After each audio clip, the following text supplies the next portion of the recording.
Today's episode of the Mind Sculptors podcast is sponsored by TCG Player, your source for all your trading card game needs. Use our link in the description the next time you get your cards to help support the show. Today's episode is also made possible by our Patreon subscribers.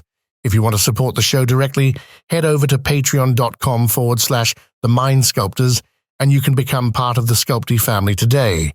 Or if you don't want to do any of that, leave a like and comment on YouTube or a review on Spotify or Apple Podcasts as an offering to Algorithm Jesus.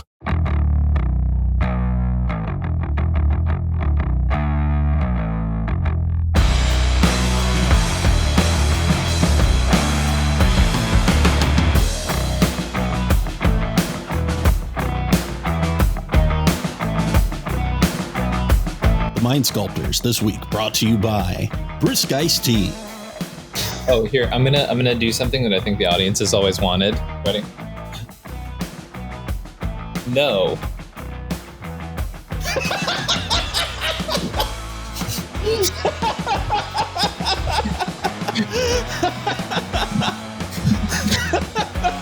I feel like we have to give it to him once. You know what I mean? Like. Listen, the show isn't clippable enough, right? Like we have to see what we need to do is we need to figure out a way to go viral. That's the real. We need to be on, like, you know how like people have like TikTok accounts. True. Well, that's what we need. We need a dedicated fan base that just TikToks our content. Honestly, I think I've made more short form content about the content we make on this channel on my channel than you have for this channel. I'm pretty sure. Correct. Yeah. Sick. Listen, I manage too many channels to also make short form content. Listen, the Scry Sculptor cinematic universe has to keep chugging. Okay. It slowed down there for a minute. I know I said last week that my computer died on me. So I upgraded to a Mac Studio over the weekend, and it's so good, Ian. I love that for you. Oh my gosh, dude. I was like sitting here, I was mixing a video down, and I was able to use Discord at the same time, which sounds like something nothing, you really right? do. But it's quite significant when you haven't been able to do that for years. So that maybe should have been a sign for you. I'm a run the machine into the ground kind of guy too, right? My phone is a giant piece of garb right now. I need to replace it, but like maybe for work. Well, the thing is when I first got the iMac, I was originally just editing the Mind Sculptors. Sure. And so when you're doing a podcast, it's whatever. You're like, okay, sure, whatever. I can deal with that, and I have my laptop, so it's not a huge deal, right? But then you start going, okay, well, I can do this as a full-time job, and then my brain didn't make the connection of you're going to need a better computer, pal, right? Until my computer literally had just been run dry, right? And it was like, hey, no. So you were like, hey, yo, hey, no, no. Yeah. Okay. That was exactly what my Mac said. Okay, cool. So that is how that went. But we got a new Mac. I don't know that I will ever be able to get out of the Apple infrastructure now. I am now 2 Macs deep and several iPhones deep, and I feel like at this point they got me. You're in it. Oh, you're locked. Yeah, I've my deepest foot in the water for a while was I had AirPods, and then I lost them. Now I'm free again, So, well, if Lou and I have any say, you'll eventually. Y'all have been trying for over a year now. Well, it's so because our group chat, when we do text in a group chat, Lou and I both have iPhones. Yeah. And so like we don't need cell service. We could just get on Wi-Fi to text or whatever, and then this dude over here screws up the group text. So trust me, I don't love seeing Cal liked this message and then the full text of the fucking message. Okay, look, I'm not happy about that interaction. To me, that's an iPhone problem. That's not a me problem. That's you trying to impose your bullshit on me. Just get with it, man. It's easier to just get with it than to push back. Like, why would you say? Why does it have to say the full? I do agree. I think that's like the most like offensive part of that is it like does that, and it's just like, okay, I don't think we needed that, Apple. Oh, Jesus! All right, well, hey everybody, welcome to the Mind Sculptor. This week we're talking about murder. Murder. That's why I'm wearing my "God Save the Queen" T-shirt. In fact, they did. Yeah. Yes, this is a Taylor Swift Reputation T-shirt. Of course it is. But yeah, so I'm pretty sure people who watched the show saw this T-shirt and went, "Hell yeah!" There's a chunk. I feel like there's a solid chunk of our audience who would not know what the hell you're talking about. Yeah, there's a solid chunk of our audience who was just like, "What?" Or disgusted by it. Yeah. Hey, look, I've dated 2 Swifties in a row. I at least know my my ish. Murders at Karlov Manor. It is the new set from the studio, the boys over at Studio X, and that's what they call the design studio, right? Isn't it what they call it? Studio X, whatever. Whatever the studio is, where they design the card, wherever Mark Rosewater and Gavin Verhey do whatever it is those two little tricksters do. Because they're tricksters. They're up to some shenanigans, you know. Yeah, they do some shenanigans, some tomfoolery, some hullabaloo, you know. So whatever they do from the boys who brought you Streets of New Capenna and Commander Legends, Baldur's Gate, and all that jazz. We're really just circling around to the fact to say that this is a set in Magic. This is a set with the Listen, this is a set by the word. Okay, we're about to talk about it. We're doing a set review. So it's Murders at Karlov Manor. This was a set that I have to be honest, they teased a Grand Arbiter Lavinia in Mark Rosewater's like preview thing that he does on Tumblr. Right. And then we got this lame ass Clue edition Lavinia that fucking sucks. And I gotta say, why'd you do my girl dirty like that, Mark? Why'd you do her dirty? She's been out. She's the fucking Grand Arbiter of the Azorius Guild. You know, the guild that's in charge of this entire fucking thing. We don't get a Lavinia in the main set. Come on, man. It's a card. It does stuff. It is a change of pace. I did see somebody say that it is a change of pace from like every printing of Lavinia up until this point just being like fucking insane. So there is that. So I guess we might as well talk about the set. Let's start it off with we have a handful of commanders we're going to talk about. We do have some legendaries that are not in the commander section, and those are cards that we're going to be talking about as 99 cards. And so we have it broken up in that way. And so the first commander on our list is, I even hate to look at it. It's Alquist Proft, Master Sleuth. Why didn't we have Lavinia, man? Alquist is a 3/3 human detective that has vigilance, costs a generic, a white and a blue to cast, and says when Alquist enters the battlefield, investigate. Then it has an activated ability that costs X generic, a white and 2 blue. You tap the card and sacrifice a clue. You draw X cards and gain X life. So it has the Sphinx's Revelation card ability attached to it, similar to how Azor worked back in whatever it's called. Why am I blanking so hard? Rivals of Ixalan. So overall, like this is actually Ian the first true on a creature, not a vehicle, scepter outlet in Azorius, if I'm correct. Incorrect. What is the other one? Vega. Oh, I guess Vega technically is, but I'm I mean, like a good Christian activated ability outlet. Vega's there for all the hipsters who know who Vega is, and honestly, your Vega hate right now is not appreciated by this half of the audience. I love Vega.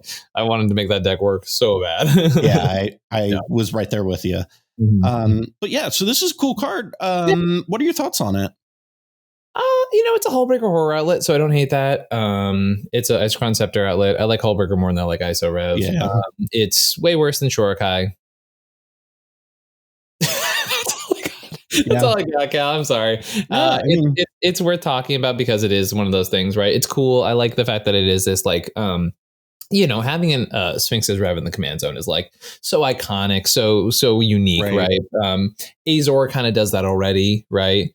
With less of a hard outlet in the command zone for sure. Not needing to go to combat, I think, is a huge advantage. Yeah. So like it definitely is a better, more lean, more low to the ground version of that, right? Mm-hmm.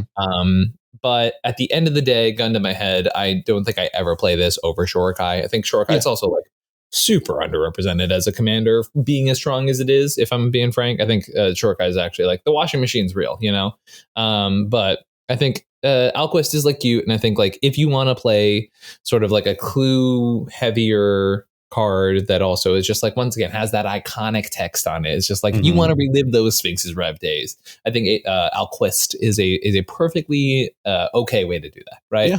That's kind of what I got for it. I don't really have much more, Yeah, I think when I look at it, I kind of have the general blue white same impression. I do think that one of the things, and I've said this for years, is that blue white commanders that are scepter outlets in the command zone are at minimum playable, right? So I think that is an advantage that this deck has going for it. The disadvantage is that this one does need haste in order to work. And I think that's really where I look at it and I go, I don't know if this is really worth your time and investment.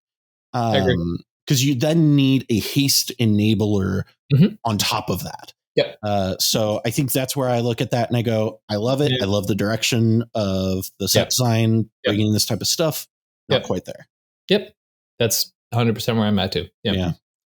Next card on our commander list.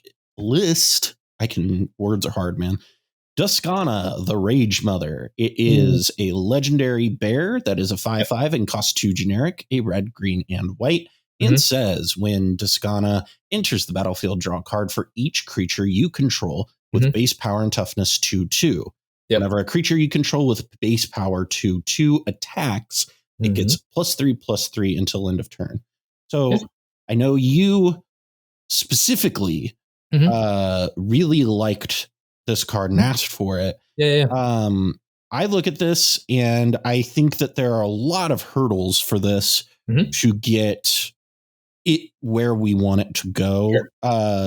What do you see with this? Because I see this and I go, why not Jetmir? Oh, it's not even close to Jetmir. Okay. This is a completely different deck. This is a much more like if this is compared to any card that currently exists, it should be compared to like Pantlaza, right? This is 3000% a infinite mana, infinite flicker commander, right? Okay. So the idea with it is that you get you slap the shit out of your microphone. No, the idea is that you get a 2/2 on the board. And there will be a full deck tech on my channel, depending on the lovely skills of a specific editor of mine and the combined approval team of Wizards of the Coast. Hopefully, by the time this video is released. But yeah, so the idea is that there is actually a healthy amount of 2/2s, and the idea is with your commander, if you have a single 2/2, right? Which once again, there's dozens of good ones. We talk about Dualcaster Mage, Grand Abolisher. We're going to be talking about one today. Yeah, I mean, Collector Oof is not one I play in the current list, but like, I can go hundreds and dozens of Archivist of Agma. I could do, there's, once again, I have an entire list, Vexing Shusher. Like, there's so many good 2/2s that work, right? So now you have an outlet with Food Chain, right? You cast your commander over and over again, draw your entire deck. You have an outlet with Emil Dockside, right? Flicker it infinitely, draw your entire deck, right? So there are so many ways to make this guy work, right? And you can go pretty fast with it too for a Naya deck, right? Like you can really put the pedal to the metal with this guy. So I actually really, really like our bear friend. And worst case scenario, things get bogged down. You're like sort of on the plan B plan. You put the bear down and then you're like, now suddenly your Archivist Vogma swinging in for 5 damage. And that's a real clock. Like that is a very real way to do it. Now there's kind of a couple different versions. The deck I did on my channel wasn't doing like Kiki stuff, right? But you do kind of open up this fun area if you do kind of mess around with Kiki stuff. I mean, first of all, like Karmic Guide's a 2/2, right? Like cute shit like that. Kiki Jiki's a 2/2, right? So, but on top of that, all these cards that come in and flicker Kiki, like Restoration Angel, like Felidar Guardian, are also ways to reflicker your commander and therefore draw more cards off of it too, right? So I didn't go down that line with the deck specifically because, you know, I was going for a more hyper-focused streamline version, a little less Kiki Jiki, right? But like, you know, it's pretty clean. It's pretty clean for a Naya deck. And a big thing for me, a big sell is the fact that once again, Dosin and Grand Abolisher are 2/2s, right? So I can be like, here's the thing protecting my combo. That's also the last thing I need for my combo. Jam the infinite mana, jam the infinite flickers, all that kind of stuff. Yeah. So, yeah. I don't know. I see what you're saying. I think that's interesting. I am excited to edit this video and see, or actually edit. I don't know what you're talking about. Who's the editor? I'm excited to see which way you go with it. Yeah. To the surprise of everybody, isn't that appealing to me? I think that should be pretty evident, known. Like the opposite of your playstyle. It is quite the opposite of how I like to play the game. And so like it's interesting, you know, but to me, I look at this and I'm just kind of like, it's fine. It's like, I don't find Naya in general that compelling. So that might be more of a me issue. This might be a Callahan thing. Yeah, for sure. Let's look at the next card. This is a card that Phoenix has been blowing up our DMs over. Yes, I have been so good about this one because for those who don't know, I am working with WotC on this set, right? So like, as I kind of hinted at earlier, but like I have known about this card for a while and it's flavorfully designed to appeal to someone like me so much. Yeah. And I've had to be quiet about it for so long. This card is the nuts. So Marvo Deep Operative is a 1/8 octopus rogue, which I think is fucking hilarious that it's a rogue. It costs 3 generic, a blue and a black to cast, and says whenever Marvo attacks, clash with defending player. Whenever you win a clash, draw a card. Then you may cast a spell from your hand with mana value 8 or less without paying its mana cost. For those who are unaware of this ancient mechanic, fair. If you weren't playing during the Lorwyn block, you might not be aware of this mechanic. And so the way Clash works is each clashing player reveals the top card of their library, then puts that card on the top or bottom. A player wins if their card had a higher mana value. This deck is super cool because it's like, you know how in mid-range games, King of the Stupids. You know how it is built to like kind of do well in the. It's honestly a lot like that Hidetsugo deck we built a few weeks ago. Where it's kind of built to just go over the top in these stupid mid-range matchups. And so like a lot of the things you can do with this, I know one of the really disgusting things that you can do with it is what's the big artifact that I'm thinking of that I can't Possess Portal lock people with this thing. What? I didn't even know about that one. Yeah, Possess Portal is 8 mana. So you can just Possess Portal lock people with this, and then because you draw a card, you're always going to be ahead of people with the Possess Portal. I don't think I know how to spell the word possessed. Possessed. EOSSESSED? Question mark? Did I hit that? Did I get that? Dad, did I do good? I've typed in every single version of how I think this card is spelled. Why don't you just type in Portal and then go to the bottom of the list? I did. That's how I found it. But I typed it in exactly this way, and Scryfall was like, I don't know, man. Player will draw a card, skips their own set at the end of its turn, but sack as a permanent unless he or she discards cards. Okay. Yeah. So you can, because it breaks. Oh, that's really cute. Yeah, it breaks parity on it. Yeah. And so I think that's pretty bad, but I like it.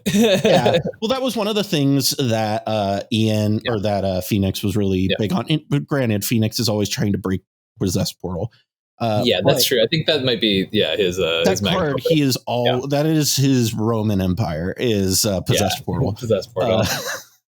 But so you can do a lot of things like that. You can do a lot of you could cast a lot of big spells. Yeah, honestly, I don't know that I want to be going like the Possessed. Like the thing that appeals to me the most, right, is one of the biggest problems. If you think about, like, for example, for me, one of my Roman empires is Hoarding Broodlord, right? That card is so fucking perfect for this deck, right? Because Saw in Half is your dead card, right? But Peer into the Abyss and Hoarding Broodlord can both be cast off of this card, right? Like, so that's already a great start for me. On top of the fact that you can play, like, most of the dumb shit that I just played in Narset, right? Like, most of it you can still play in this deck, right? So if you want to turn, actually feels like it could be very similar to Narset, but big downside. Super zero protection on this card is the one thing I will say is you do have to so there's some trade-offs here. One is you do have to trade off it doesn't have hexproof. That is a big thing. Yes. However, because of that, you're probably going to need to play stuff like Swiftfoot Boots or Lightning Greaves to protect it and also enable it going quicker. Which I'm want to say you were doing it. Most people kind of did in Narset. They either played like a Greaves or something already. And so you kind of want to, you kind of have to go up those effects. However, you do then get the benefit of insane tutor consistency because you're in the best colors. So it's like you kind of trade off that protection, but also get like a lot more consistency, and also your commander is easier to cast. So it's like the big downside for me from Narset is, I mean, so one, hexproof, I already talked about that, right? The other thing is Narset gets you 4 cards, right? And so that, like, so one thing Marvo does that I think is a little bit undershook is that, like, you draw the card and it doesn't have to be the top card, right? It could be any of the cards in your hand. So you don't have to do scroll rack stuff. You don't do any of that stuff. As long as the big thing is in your hand, that's fine, right? You also can play creatures for free, right? The downside is, like, you don't get a bunch of free protection too, which is something that Narset does that I think gets overlooked a lot, right? It has a little bit of a Yuriko element to it too, where it's to manipulate top deck tutors in a way that other decks don't really get to. I mean, Mystical Tutor, Vampiric Tutor, Scheming Symmetry, like all of those cards are just like immediately like auto includes, right? This is also a deck that I imagine plays Bolas's Citadel to its like best potential. It's like so it just free. It's so free. Are you kidding me? Like, you get to just like go put a Citadel in and it's like, oh no, there's a Hoarding Broodlord on top. It's like, yeah, I'll pay you light for that any day. Any day of the week, I'm going to pay you light for that, right? You can play Razaketh, you can play Broodlord, you can play like a bunch of dumb stuff. You can play Nezahal, right? Like, this is one of those decks where I'm like, I'm super happy to fill the deck with junk. Like, just big, stupid junk. Well, that's the thing is it is, and this is kind of what I was going on talking about earlier, is this is a commander and consequently a deck that is kind of just naturally built to do well in the mid-range hellscape. And so this feels like something that is like exciting to see because I can see myself taking this to a tournament and like playing a bunch of dumb shit and doing well with it.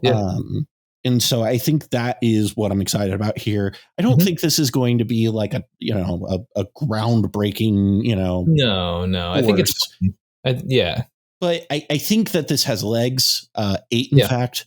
And I think it is going to be showing up. And I think this is a card that you should, a commander you should have on your radar, because I do think this is going to be showing up at events and you're going to have to figure out how to deal with it.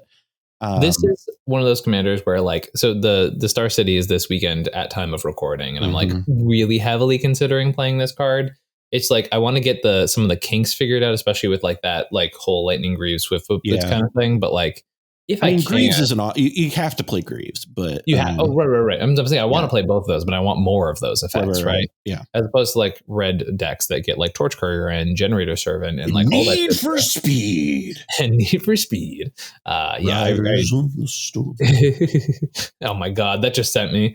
So for people who don't understand that reference, what was it last week? Was it last week or the week before? Last week. The Narset video that Ian did. Yep. I inserted some Need for Speed Underground 2 references in that video, and which happens to be like the perfect age demographic where you and I are both like, yes, I can you relate have to be exactly our age to get that joke. I think it's like a 4 to 5 year window that if you fit between, you're like, oh, yo, that was fire.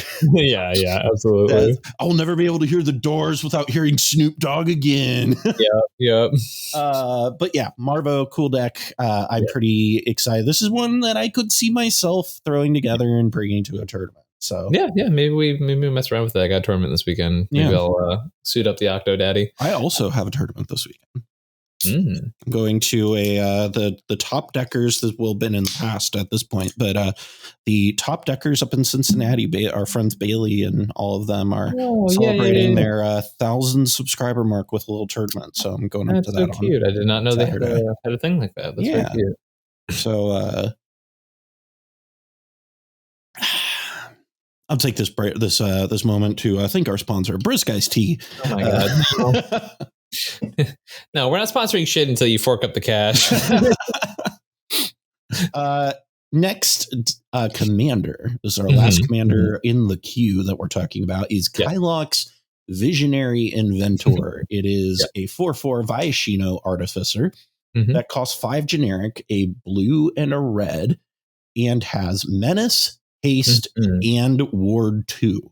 And it says, whenever a Kylox attacks, sacrifice any number of other creatures, then exile the top X cards of your library, where X is their total power. You may cast any number of instant and or sorcery spells from among the exiled cards without paying their mana cost.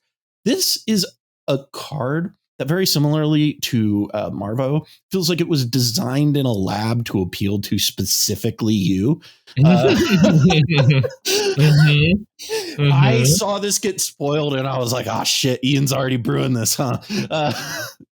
Yeah, it's like, it's got a lot of stats that I don't love, right? Like I would love like Hexproof instead of Ward 2. I would love it to say it could sacrifice itself. I would love it to, have like 2 times the amount of power, like any sort of like buffs on this thing I would really, really enjoy. But like the idea is you get to a state where you like fill up your graveyard and then have a bunch of the things that are like, this creature's power is equal to the amount of instants or sorceries in your graveyard, that kind of thing.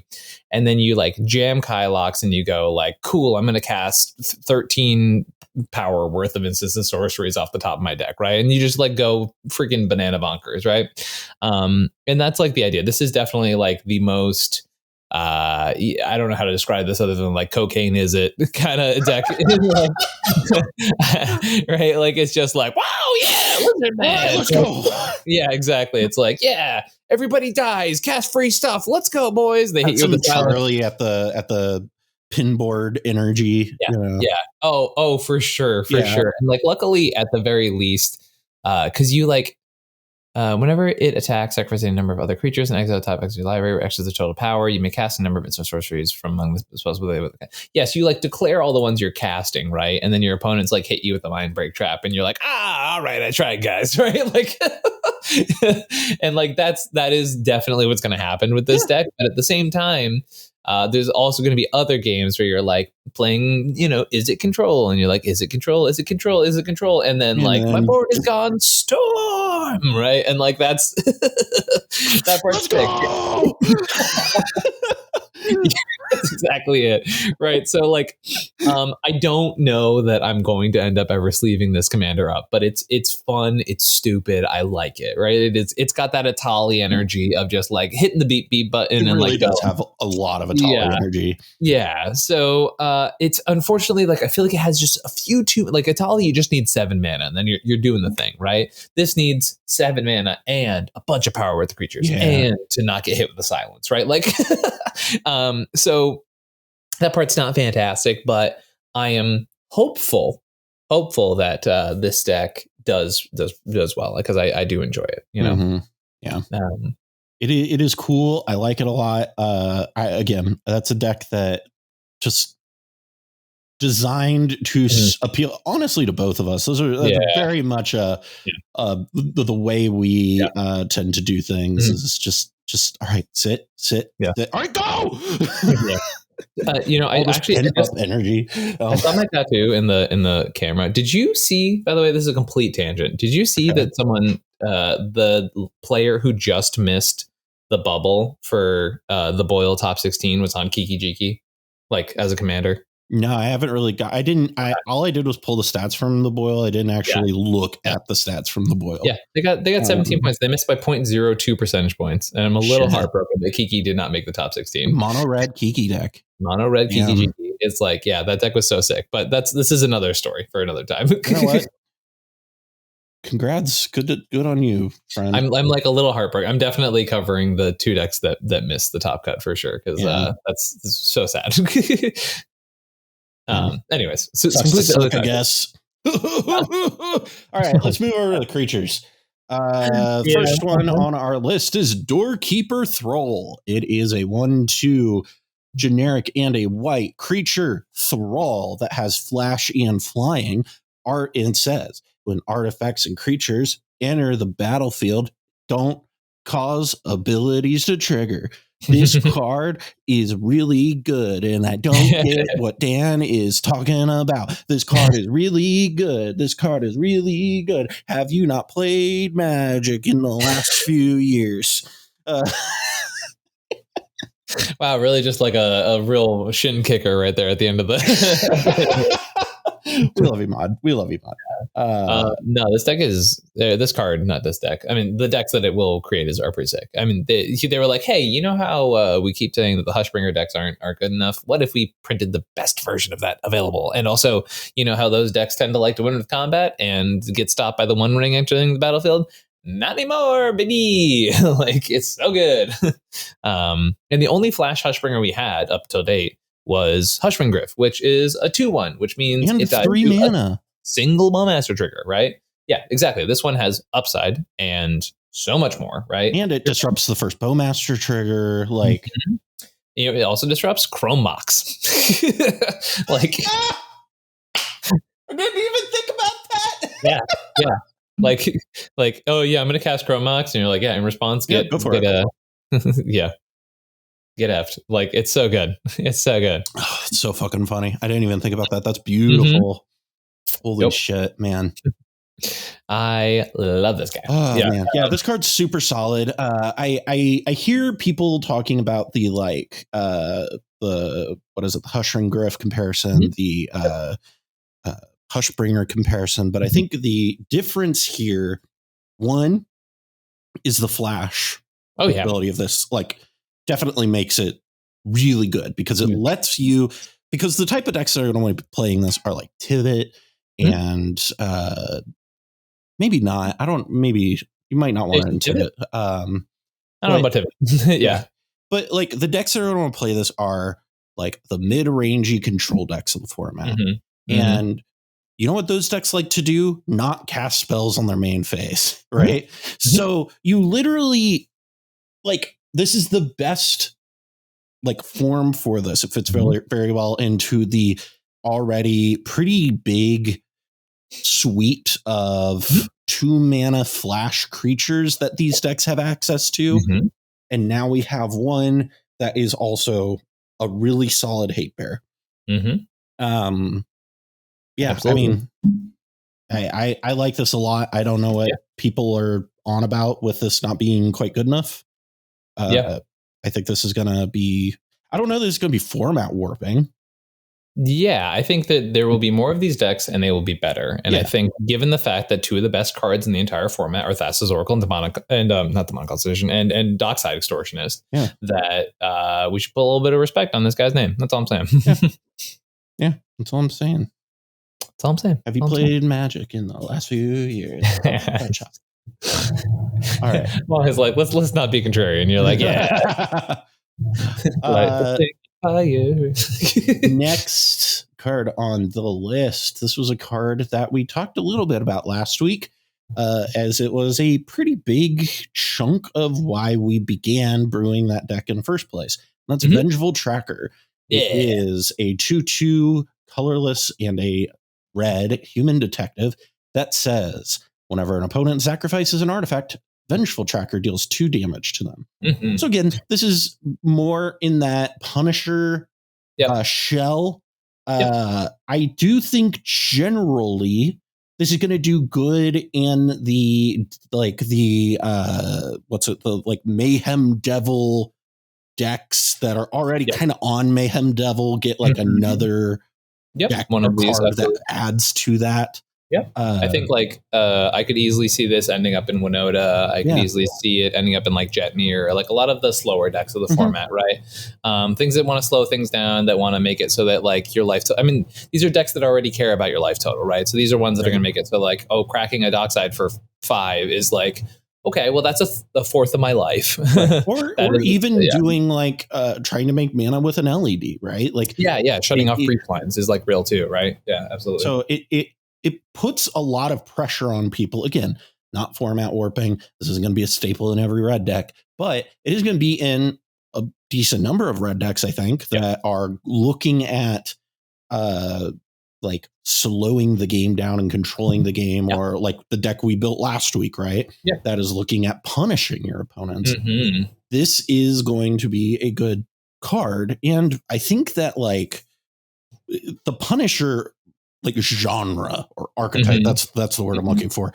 The Punisher like archetype has so much unexplored space in this format, specifically on the competitive end of it, because there are a lot of cards that do similar things to this for things that are going on a lot right now in the format. And I think having cards that do, this is why I've been really high on Shieldred, right? Because I think Shieldred does a really good job of a thing that people are just incidentally doing, punishing that. And so like, that is one of the things that I really like about this as well. Is it kind of is in that category of card. Yeah. It's amazing that one of my favorite archetypes and one of my favorite anti-heroes share a name.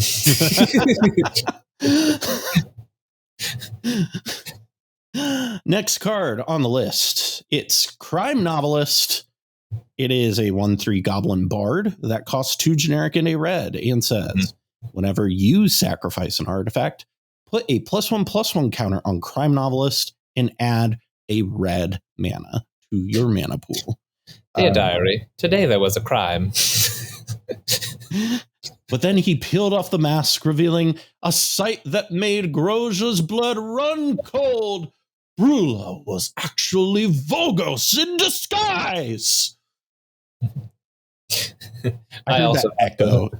Yeah, that was good. Yeah. This is a cool card. Where do you see this landing in the cEDH question?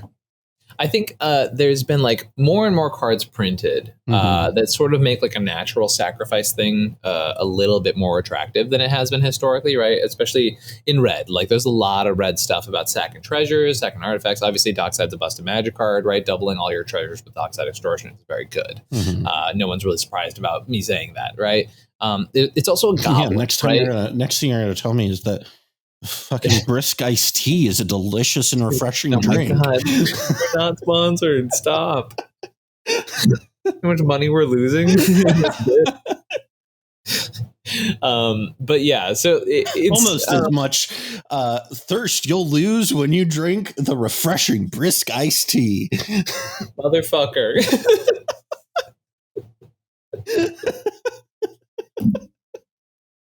You kind of walked head first into that one. Yeah. Damn it. But yeah, it's a goblin. It has sacrifice synergies. Like these are all good things. These are all like hot keywords and that I'm like. 1/3. I think the 1/3 adds a lot of value to it. Also, like not to be underestimated, this thing gets pretty big pretty quickly, right? Like that is a big. The fact that it's not until end of turn, it's just here is a counter is stupid. Yeah. Right. And like I'm not saying beatdown is the way to go with this card, but I think generally like the high synergy with like especially red treasure strategies is really attractive. And I think like LED cracks make more mana, Lotus Petal cracks make more mana, right? Like it's not just Dockside treasures, right? You know where I could actually see this now that I'm thinking about it is actually it's a really good ad in Dargo decks. Yes. I think this is a very good ad because what it does... Because I think it straight up works with a lot of those combos. So because you're going to be, as you're, you know, you don't need Dargo now because you can just like Dockside crack a bunch of treasures, make this thing big, greater good it, and then draw like however many cards you get off of that. Yeah, that's actually kind of interesting. So it's like this, and then you've now doubled your mana, drawn a bunch of cards. So it actually seems pretty good in like a Dargo Thrasios shell. Yeah, this is kind of what it's getting at, like with Corval and with Dargo, and like there's a lot of strong stuff out there with specifically the word sacrifice. And like I feel like a lot of that stuff historically has been relegated to a casual space. But we've even seen this in some of these chaos events with like straight up like sacrifice Corval playing like Chatterfang and like weird cards like that are like not traditionally seen as like cEDH cards, but the combos are so clean and efficient that they kind of make that upgrade from that high power to a cEDH space, and they're hard to interact with because a lot of them are creature based, right? So you know, a lot of these things really start to like, you know, on its own, it looks like a decent piece, right? But when you start to layer these synergies on top of one another with things like Pitiless Plunderer or Chatterfang and this guy, and just like, okay, now every single thing I'm doing sacrifice wise is like actually yielding a disproportionate amount of stuff compared to what I could be doing with other strategies, right?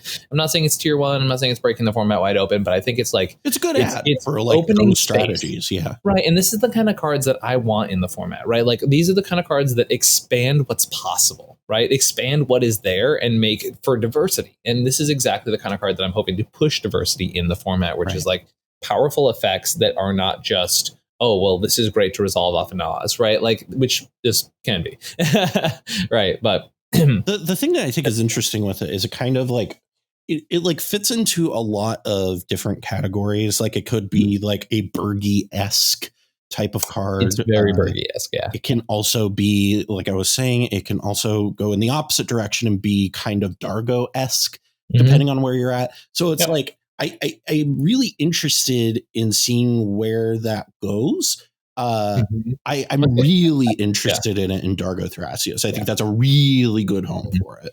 Yeah. I also can't stress enough that this is a goblin, and that is a huge piece of text on this card. Yes. Yeah. We're looking at you, Bunny. All right, next card. This is the card that is my pick for most overrated card of the set. That is Delney. Streetwise, look out. Look out! It's a 2/2. That's a human scout that costs 2 generic and a white. Look out! Creatures you control with power 2 or less can't be blocked by creatures with power 3 or greater. Look out! If an ability of a creature you control with power 2 or less triggers, that ability triggers an additional time. Everybody's losing their mind over this card. It's whatever. It's fine. It's going to be fine. It's going to be good in like a handful of decks.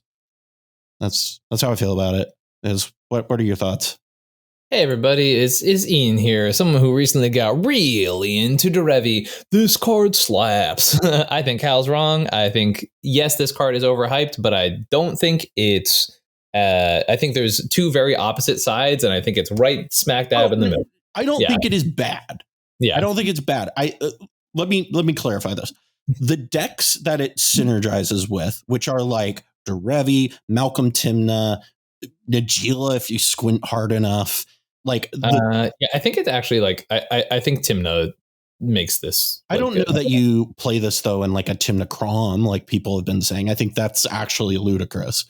But like I don't think this is nearly as good as you want a Timna Crom card to be. But I like it, this in Timna Malcolm is insane, right? Like it is it doubles treasures, doubles card draw. Like there is a lot to like about this card. And I think it is going to be good in the decks that it enhances the strategy of. Yeah. But I don't think the list of decks that it enhances the strategy of is nearly as exhaustive as the internet has made it out to be. That feels fair. I think it's a pretty reasonable sized list of here are some cards that interact with it really favorably and they're going to do well with it. But I don't think it's going in every fucking deck. It's not going to be a staple card. It's going to be a good role player. And well, I mean, staple cards are role players though, right? Like that's the thing, right? I think like in my opinion, if this card doubles a Tymna activation twice in a game and it doubles my dockside ETB, I'm happy with this card, right? Like that's where I see this card. And or if I'm drawing 2 cards of every time Archivist of Ogma triggers, like, okay, sick. Like that is the kind of stuff I'm interested in with this card. I think there is definitely that space in between. I think definitely the more creatures you're on, the more things like Skyclave Apparition and like all of that stuff, like this card becomes infinitely more attractive the more you go on, right? Like I think this is obviously a Winota card, right? I think like, you know, you get Archivist, 100%. You get Skyclave Apparition, you get like there's so many cards that like there's a zillion cards in that deck alone that this goes off with. So like, don't get me wrong. I do agree there are certain downsides with the card for sure. And there's definitely, it is a synergy based card, but I think the cards and the decks that this affects, I think it's going to be a role player, as you mentioned, but I think that there are going to be specific archetypes who this is a big adrenaline shot. Yeah, 100%. Yeah. Like, I mean, like you were saying, like with Derevi specific, like I think that's a really good example of a deck that is going to get like, I think it's a big shot of testosterone, right? Like, like it literally doubles the amount of potential combos in the deck. And it also means that you get to like clean up some of the like extra cards that you play to make things work in that deck, if that makes sense. So you can like kind of streamline your combo. And so like, do not get me wrong. I'm not saying this card is not good. I'm just saying it is not like, this is like, because I saw people who are like, oh man, this is Tymna Kraum, this could be insane. And I'm like, bro, there are so many better things that you can play at 3 mana in Tymna Kraum. Yeah. This does not meet the threshold of what you need to make a good Tymna Kraum deck, baby. Like, that's how I feel about it. Like I think that this feels really good in like 3 color decks, honestly, that take advantage of it. Yeah, I can definitely get behind that mentality for sure. It's very rare that I am the negative Nancy and you're the like upbeat one who's like, well, I don't know. I push a lot of cope cards. Like maybe, you know, I think you definitely have some cards that I'm like, yeah, for sure. That's some deep right, line. Yeah, we heard you. Yeah. Like you last week with the Teferi's puzzle box. We heard you, Cal.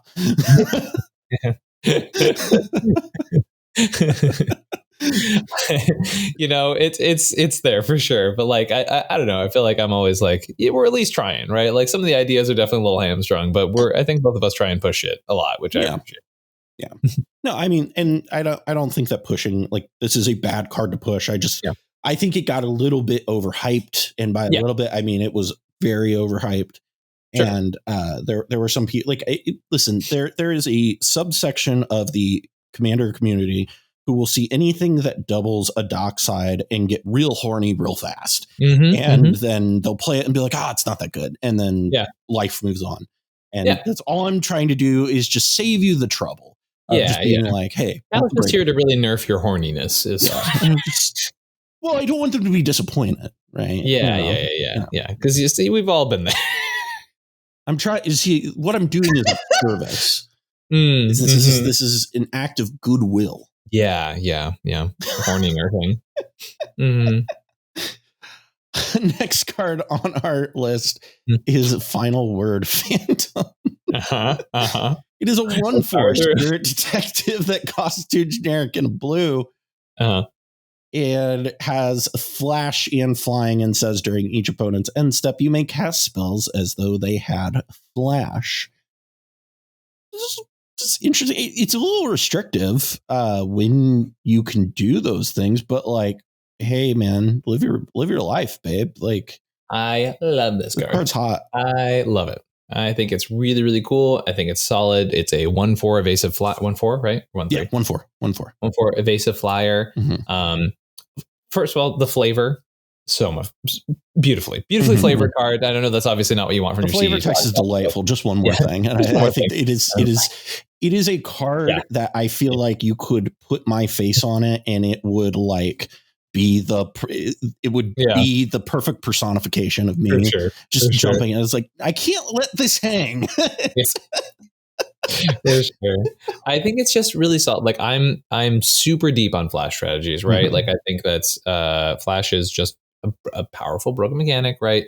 I think anytime in a multiplayer game where you can be taking turns in the middle of other people's turns is good, right? Now, obviously, this relegates you to small windows in everyone's turn, right? But you also don't have to play the Phantom until that moment, right?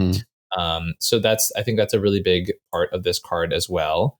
Now, it doesn't work with Necro lines, right? It says during each opponent's end step. So that is definitely something to think about. But I also think, like, I don't know, even in just like a blue-black deck, being able to be like, all right, 6 mana, go Phantom, Thoracle, Consult, right? Like just like little things like that are very easy. Or just I'm going to Phantom in an Underworld Breach, right? Like that's not insignificant, right? That is very, very strong. And I think, especially with, commanders similar to Marvo, right? Where like, you kind of want haste with them, right? Like the ability to like Thrasios them in, right? At your end step is also pretty hot. That's what I was about to say. It was like, this feels really good in even in, I don't know that it's a Tivit card, but even in a deck like that, right? I think it's actually really good in I think Tivit. I think it's really close. It's on my list of cards to like test. But this is one of those things where like worst case scenario, you're end stepping before your turn. You end step Flash in a Teferi. And it's like, that's exactly where I was going to go next. That's not a bad place to be, right? Like there are much worse places in Magic to be at. Like you don't have to win on the end step, right? Like, and that's, and I think you did, like actually perfectly described it, right? If I'm flashing in a card that I want to not have summoning sickness, or I'm flashing in a Grand Abolisher, like that's way more value than a lot of cards will give you nowadays. Like I think this is actually really attractive in like a Timna Malcolm space, right? Like that's one of the things that stuck out to me is like end step Grand Abolisher. It's a great Timna attacker in general. Amazing Timna attacker. And as soon as that comes out, your opponents are clenched, right? Like it is a card that will immediately tempo the game back in your favor, and they're going to be like, wait, I don't know where things are coming from, right? So I do think this card is really interesting. I'm not saying it's the end all be all. I'm not saying it's the perfect card or whatever, right? But like I do think it does have potential, and I think I'm really excited to see what comes of this card. This is a card that makes me go, okay, maybe I should just test Born Upon the Wind into it. Because I think it's just a little bit more along the line that Tivit wants to play on. I think the thing for me is one, way harder to counter, harder to counter. And two is that you can invest in this guy and then pass. You know what I mean? Like you can it can be there. It can be there, keeping the tension of the game, waiting for someone to slip up, right? I can invest in this in turn 3 and have it in turn 7, and everyone's just like, yeah, the Phantom's been there forever, like whatever, right? It's a 1/4, it's a good blocker for Tivit, right? And then you're just like, and win con, I definitely see that, and I think this is a card that I am got a lot of thoughts on. I just like it is a card that I'm going to test. I'm going to see how it does. I don't know if it will cut the mustard. Sure. But I think that it's an interesting enough looking knife to make me want to test it. Yeah, you just want to see what's up with that mustard. You have a little idea what's up with that mustard, baby. Listen, if it can cut mustard, then it's a good knife. But if it can't cut mustard, then it doesn't cut the mustard. If it can dodge a mustard, it can dodge them all. Next card on our list. This card's cracked. Forensic Gadgeteer is a 2 generic and a blue Delkin Artificer Detective that is a 2/3 and says whenever you cast an artifact spell, investigate. Activated, and it also says activated abilities of artifacts you control cost 1 less to activate. Athena, do you have to do that right now? I'm just like reading this off and I'm like, surely she'll stop doing this while I'm reading. Surely she just kept going. She got to get the shakies. Activated abilities of artifacts you control cost 1 generic less to activate. This effect can't reduce the mana in that cost to less than 1 mana. Yeah, we sort of beefed it on this card until literally right before we recorded. Like, I feel like no one is talking about this card. That's cracked. It's interesting to say the least. I won't call it cracked right away, right? But like the thing that is the most appealing is obviously it is a second Basalt monolith enabler, right? Like it makes the Basalt's untap ability only cost 2 vis-a-vis. Now we are tapping Basalt for 3, untapping for 2, right? Generating infinite colorless mana. It's really good in the like Thrasios decks, right? Yeah. Like this goes in Thras Vial, this goes in Thras Timna, like any Thras Bruce, like anything that is doing the Kinnan stuff already, you just throw this in and you've got great consistency now. And also, like, it doesn't suck that like now all of your artifacts are cantripping for a single colorless mana, right? Like with this on the battlefield, you're like, cool, I'll play a Mox Opal and to make a clue and then pay a single mana with that Mox Opal to draw a card off of it, right? Like that is a really high upside. Obviously, bunch of clues, a little bit scary if you're playing against our old friend, Mr. Dockside, right? But Doorkeeper Thrull, Ian, it's fine. Well, you got the Doorkeeper. You got the guy at the front. You got the guy at the front, pal. He's not letting you in. Yeah, but for sure. I think this card's cool. I think it's really interesting. Also worth noting, clues do not care about your Dauntless Dismantlers, your Blind Obediences, or your Manglehorns. You can crack those bad boys tapped or not, right? So I think that's been something that's quite relevant for the format and how it looks right now, right? So definitely keep that in mind as you're cracking them clues. Get up, get in.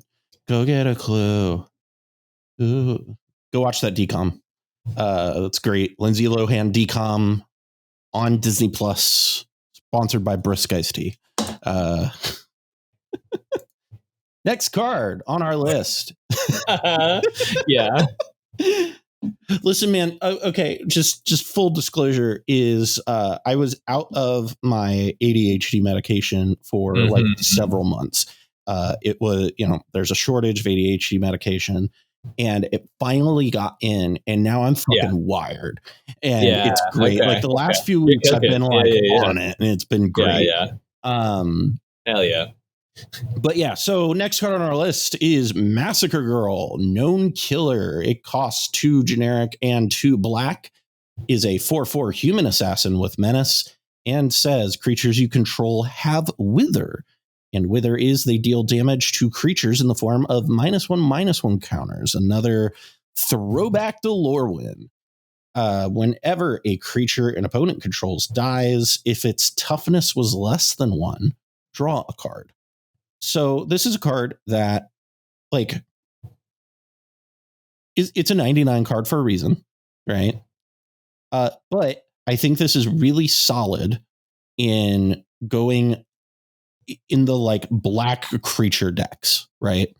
Having a command or having a card in your 99 that one draws cards and also is going to kind of reduce the power of your opponent's creatures is pretty good. Like, I don't think this is great, but I think that this is something that I think is interesting, is worth looking into for maybe the like Timna Tana decks of the format. For context, people at home, this is not the one that I'm about. I think I'm not like thrilled about it, but I saw it. I was like, it's interesting. It has a couple interesting things on it. Like it does some interesting stuff. I don't get it, but I'd be interested to see. I mean, okay, this is one of the things is like there are a lot of cards in a set where I'm across different sets where I will see a card and I'm like, I think this is.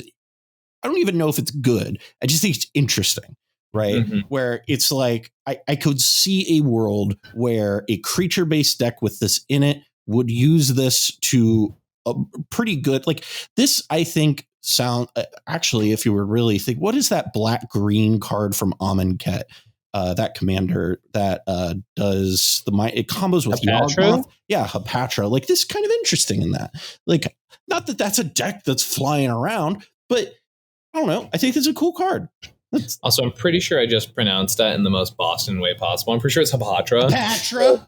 was like, Hapatra, yeah, oh yeah, we love good backs. I was just in an Airbnb with all of the people from Massachusetts who were at the boil, so I've got that New England sauce back in me. I'm like,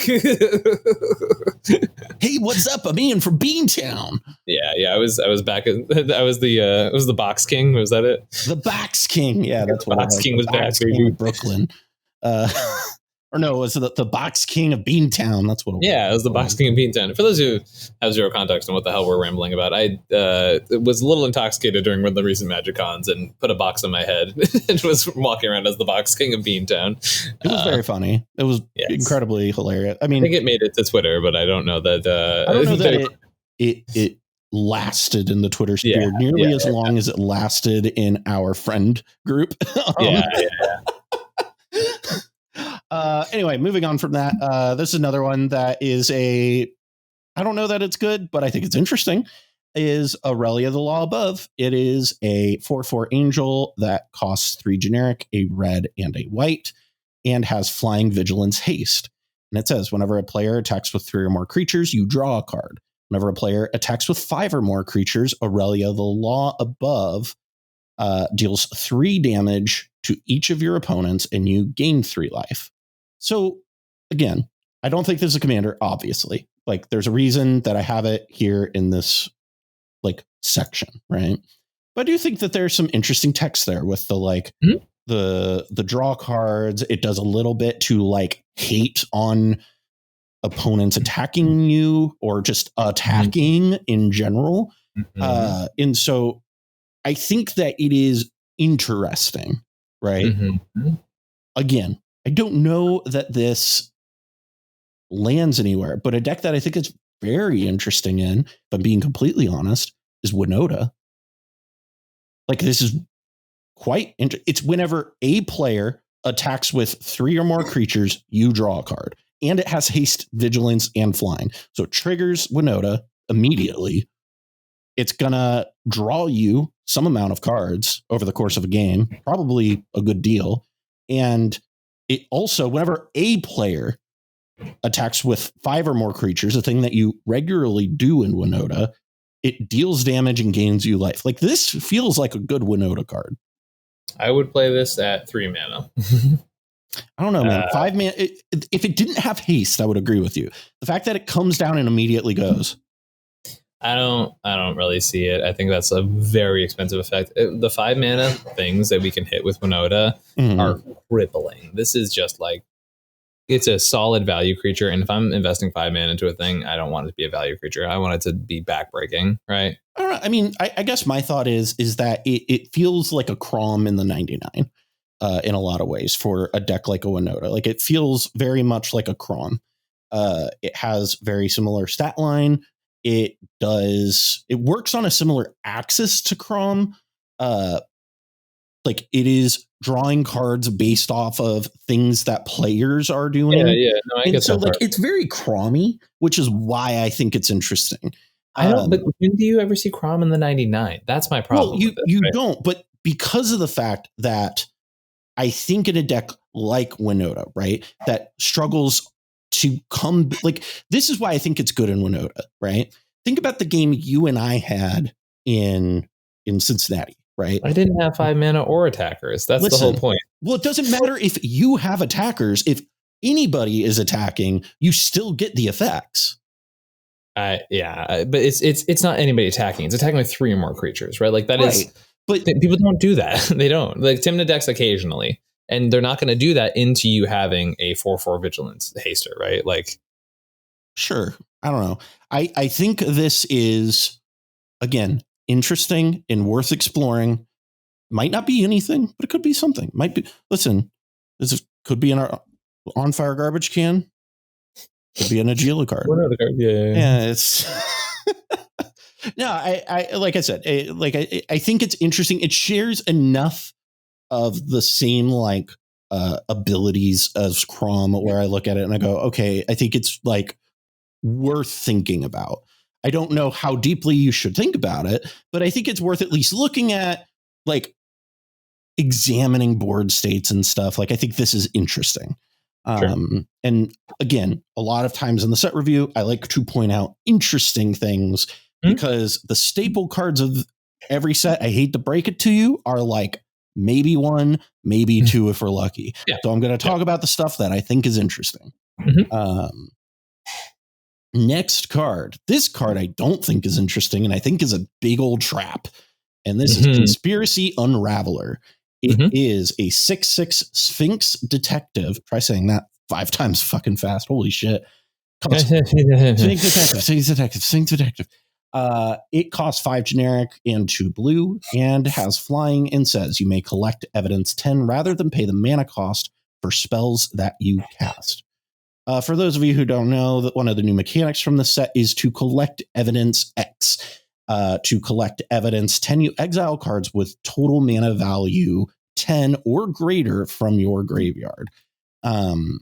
So I have seen a bunch of people talking about this as like, wow, this is so cool. We can do so many cool things with this. And no offense, but like, why not Omniscience? Right? Like, what makes this better than Omniscience? As what I can't I don't understand. How often are you going to be able to cast multiple spells for free with this? Not very often. To get this card, you're like, oh, it cheats everything. It's like, cool. First of all, collect evidence 10 is real. Like, it's a lot of mana value in your yard. Yeah. Especially in cEDH terms, because like, hey, guess what? You're not average mana value is like 1.5. Yeah.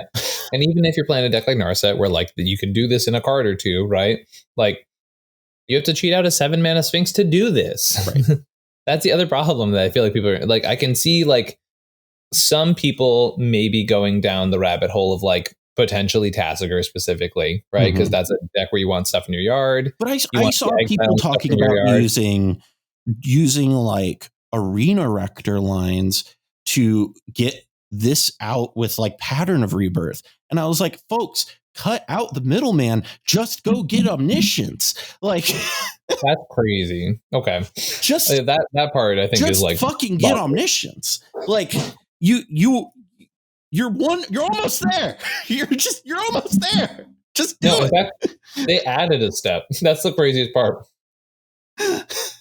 I saw it and I was just like, I saw multiple people talk about it. Like, this was really cool. And you could cheat this out with, I saw a couple people, not a lot, but enough people to make me raise eyebrows of talking about this alongside of like Academy Rector. And I'm just like, bro, no, just Omniscience is right there. And then some people are just like, yeah, man, you could cast cards with Breach off of this. You can't do that with Omniscience. Bro, what graveyard are you going to have left? What cards are going to be in your graveyard to cast with Breach? Also, that's not how Breach works. Heads up. Next up is a card that I imagine will be in every green deck from now until the end of time, and that is Pick Your Poison. It is cost 1 green mana, is a sorcery, and says, choose one. Each opponent sacrifices an artifact. Each opponent sacrifices an enchantment, or each opponent sacrifices a creature with flying. This card just does everything green wants it to do just so well. Like, what the fuck? It's 1 mana and it can kill 3 Ristic Studies. That's the craziest part, right? We are sitting here and everyone's bitching about Smothering Tithe and Ristic Study and Mystic Remora. It's like, cool. I'm about to 3-for-1 these motherfuckers. Wizards was like, bet. You bet. Talk about banning Ristic Study on Twitter again. See what happens. We got multiple cards in this set that hit multiple Ristic Studies at the same time. And I think that is so funny. Yeah. I do. I am sad it's not an instant, because this would be a format staple. I get why it's not too. It would be a format staple for the rest of Commander, I feel like, because it'd be the format staple for every format for the rest of time. Like, yeah, I think, like, 1 mana, be like, oh yeah, 1 mana in response, make you sack your Breach, make you sack your Ristic, you know what I mean? Like that. That's just like, that's right, but like, ridiculous. Yeah, it's not going to happen that way, right? But like, I think, but if you have born upon the wind, baby. Or if it's in someone's end step and you have a final wound phantom. Our audio listeners can't see me doing this. Oh, this is one of those times where I'm like, you're missing so much if you're not on YouTube. Ah, damn. If you're not on YouTube or Spotify, you're missing out on so much, friends. And also, if you're not on YouTube, you didn't see me eat a sandwich. So, or Spotify. Don't forget, we're on video podcast on Spotify. That's our 10th episode. That's video podcast on Spotify. Oh, I didn't. That was episode that way. Fancy now. Yeah, you know what's the most heartbreaking? I know we've had this sort of narrative about me loving Google Podcasts. I got a notification on my Google Podcast. It's like, hey, dude, we're dying in a couple months. And I was like, hey, you know how you pay for Spotify? Just go fucking use that, man. Dude, Google Podcast was like, hey, man, it's time. It's terminal. I'm sorry. I got 3 months to live, man. Just put me down now. They came in and they were just like, guys, we're taking Google Podcast is going to hospice care.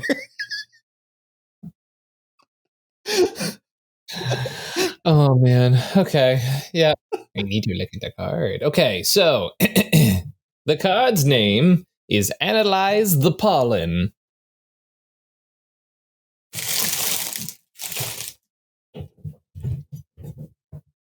Really? This card is sick. Are you kidding me? I guess it's Traverse the Ulvenwald.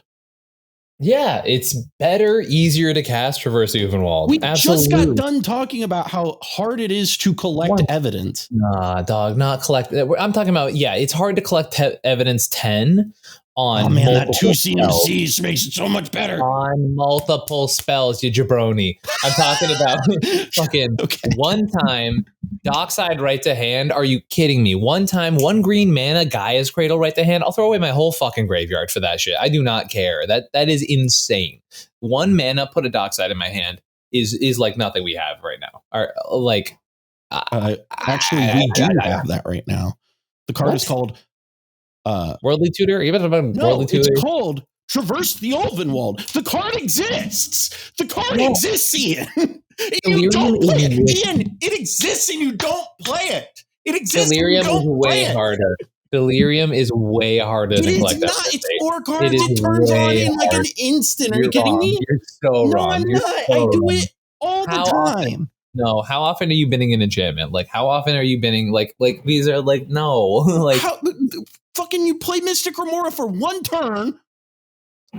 You play an Esper Sentinel. Somebody plays a Bowmasters. Wow, that's so weird and different. That's never happened in this format. Oh man, I'm already halfway there with 1 card. What are you talking about? What are you talking about? We have the card already, Ian. No, it's way better. No, it's like I like this is a hill I will super hard die on. So hard. Get in the comments. Tell us who's right. Is Traverse better or is Analyze the Pollen better?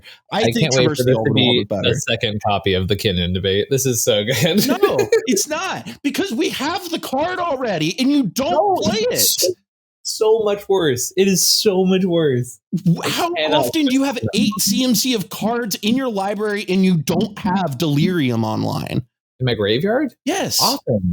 Often. Creature combo deck? Are you kidding me? With what? You know how like often your spot gets blown up with creature combo decks? And also, like, once again, like you throw a finale in there, that's 2. But right? this is my point. But this is my point, Ian.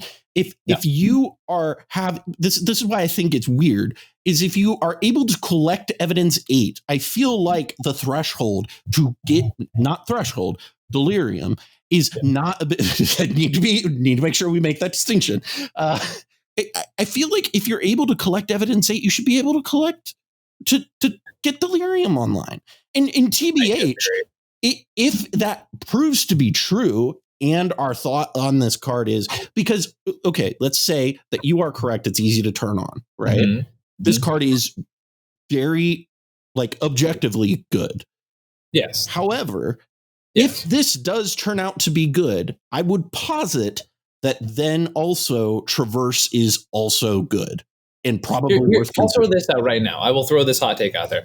I think Traverse the Ulvenwald is underplayed, period. Okay, if we're willing to make that argument, I will. I think it is a card people have forgotten about. Okay, I will rescind my point because if we can at least meet in the middle, that this is that this and Traverse are good, and we like we think that's underplayed. There's a second addendum to that is that I think Traverse is like a C and this is an A, right? Like that's. I don't know. I agree with that. I think that they're both Bs, but I don't know that this is that much better, but that's just my opinion on it. So. Well, you're a stinky butt. So how about that? Listen, we got a lot of comments last week. People like it when I get worked up. They think it's funny and fun, and people like it. And that was all I needed to go on a tirade, baby. Remember, you fucking did this. You did this. You right there. You did this. You right there. Not the USB. Don't cyberjack me. Okay, so analyze the pollen. I think this is fine. I do think, in my opinion, maybe we should test this out. Yeah, we should do that this weekend, baby. It's gonna both of them will be illegal. No, like actually, if I do play Derevi this weekend, which is one of the decks I'm thinking about, I will play Analyze the Pollen. Absolutely. Yeah. I think honestly, I feel like you could probably get away with playing both of them because. Well, so here's the deal: I'll play one, right? But I'll take notes, right, and be if this was Traverse, would it be on? If it's Pollen, would it be on? Right? See, if I had the cards for Derevi. See, okay. Here's what we're doing. We're both going to a event this weekend, right? What we should do is we should both play the exact same 99. We talked about doing that before. We haven't done it. And the only difference is you're playing Analyze and I'm playing Traverse. Mm-hmm. I would fuck around with that. We could just capture the data points of whenever we draw each one and just see which one. Listen. Nothing's on the line with that, right? It's not fun. That's not content, Ian.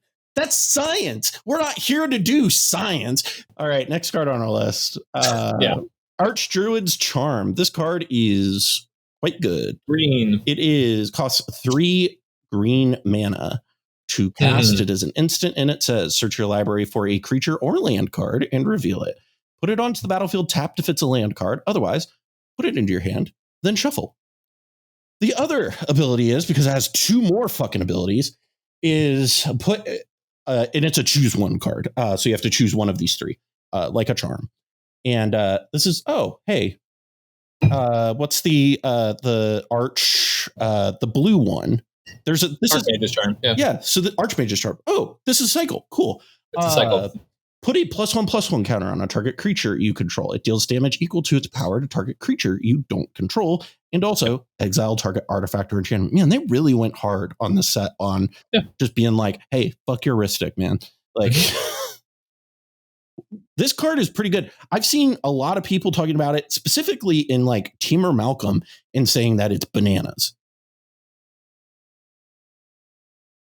At least that's what I've saw on the Twitter. Yeah, this isn't like just pure skepticism. It's intrigue, right? Okay. Like, well, see, here's the thing: is our Apple Podcast listeners can't see the intrigue. And here, let me verbalize a little bit. Right, like very good card. This is triple green, big cost, right? So, like, okay, that is the big thing, right? Like, triple green is a lot. Mm-hmm. I do think, end step, get my Cavern of Souls on the battlefield, name pirate, put Glenhorn in my hand, right? Like these are all very attractive options. Mm-hmm. I think low color green decks could use this. I could see it playing Kinnan. I could. I can, in decks that mana isn't a problem, right? Like, this is a card in which I would like to fuck around and find out with, right? Because it is so flexible, genuinely. I think the only mode I'm happy about is the first one. Is the first mode, right? I will use the other modes. Removal, right? Removal is fucking good, right? Like, I'm not arguing with that point, right? The thing that I see with this too, that I think kind of puts it over the edge, is specifically in like a Kinnan deck, hell, even in like Malcolm Tana, I think even there it serves the same purpose where you're able to. Oh fuck! There's a what is it, a collector roof on the battlefield. Fuck. Yeah. I guess I'll just fucking kill it. And like that is graph figures, cage, collector roof, curse totem, right? Like a fight. It deals damage to. So you can put the +1/+1 on your Malcolm, shoot. You can put the +1/+1 on your Kinnan, shoot down a oof or whatever, stopping you like that, or exile it. This also hits the enchantments that stop your artifact, Stony Silence. It hits Ristics. Like this is a fucking flexible card. Like this is hot. So this is my thing, right? Triple green is hard. You got to chew on that. That is a lot, right? But once again, in these decks where mana isn't the problem, like the Revi, I honestly Revi, Kinnan, Malcolm, Tana, those are like the 3 decks I look at and I'm like, holy shit. I'll happily, instead of playing a crop rotation, I will happily pay 3 green to slap a Cradle on the battlefield, right? Like that is not something I have a problem with in a deck like the Revi, right? So this card, I'm so nervous about instants, right? They're so easy to counter, right? Like I'm not trying to pay 3 and then have it my thing flusterstormed, right? Like it's not a good. Well, this is where cards like I think we take another look at like Allosaurus Shepherd. You know what I mean? Because that does defend your green spells. It does get shot down by a Bowmaster, so I think that's a big downside. Yeah. But look, Alloshep has its amazing games. It's a card I'm always low on. It's even before Bowmaster printed, but I respect the hustle. I think it's a good card in certain times, right? Like don't get me wrong. So. Yeah, Archmages, Archdruids charm. I want to see this as a full-blown cycle. I like this. This is hot.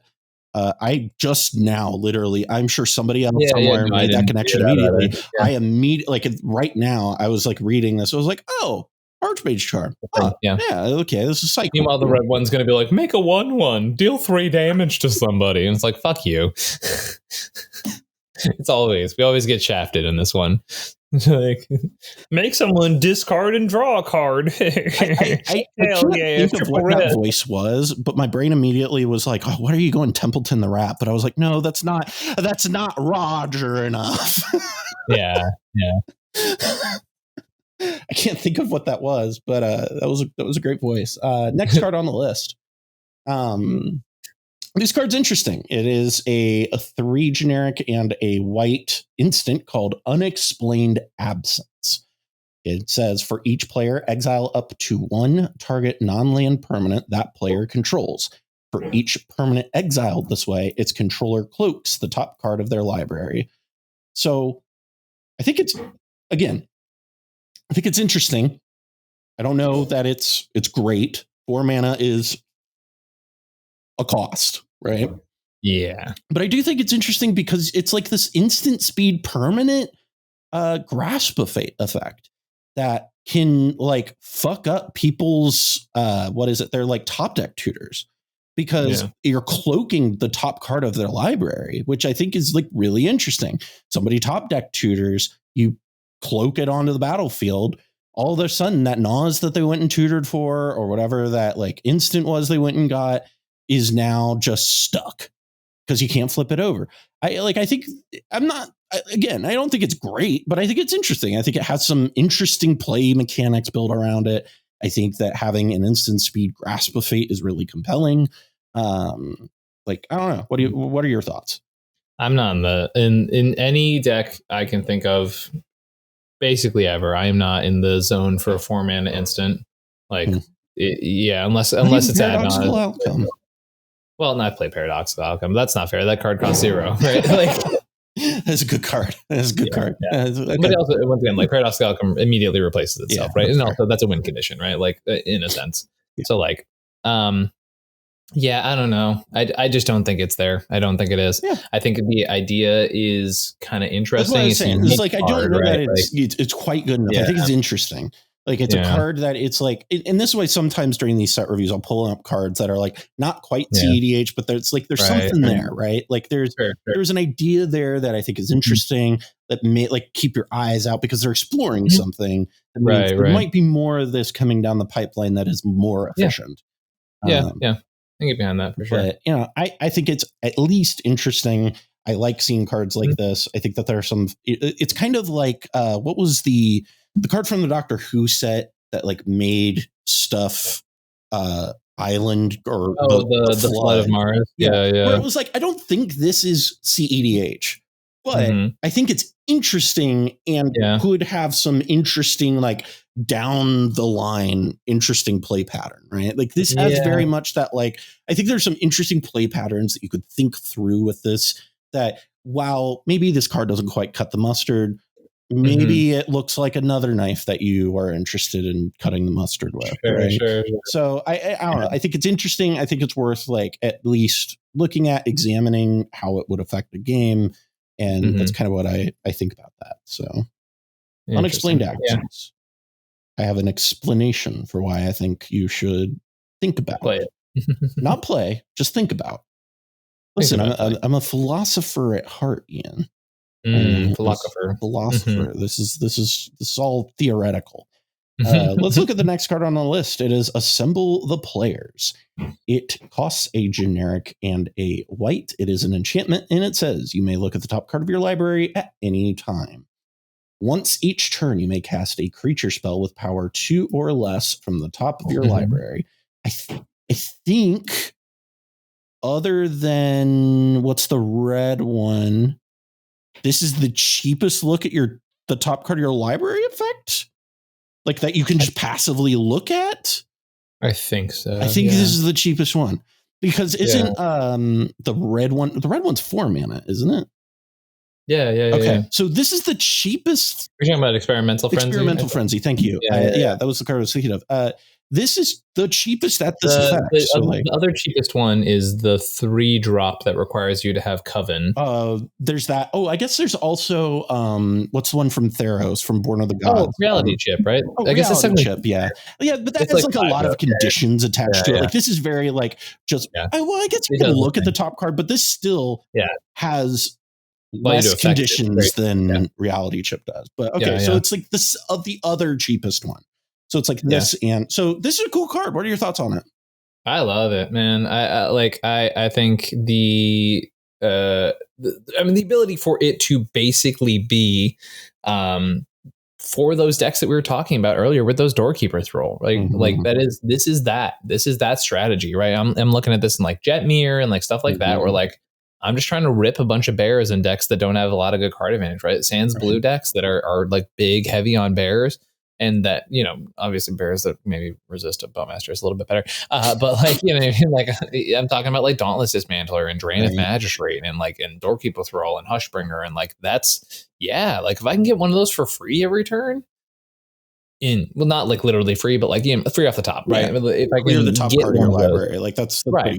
And there's going to be times you play it, it's going to whiff. But if your deck has enough high value bears, like absolutely jam this in. It effectively is a half a card extra in your hand. Effectively. Like on your turn, it's like a half a card extra. It depends on the quantity you have, right? Like if that is a frequent descriptor for creatures in your deck, right? If you are filling your deck with a bunch of mana value, the light creatures, right? Like that's a great place to be. Like I think, this is one of the pieces that could potentially make Winota more resilient, right? Like it's a deck that struggles a lot with the card advantage thing, and making card advantage without the traditional downsides of things that hate on draw effects is kind of nice, right? And it kind of like makes you need Winota a little bit less too, right?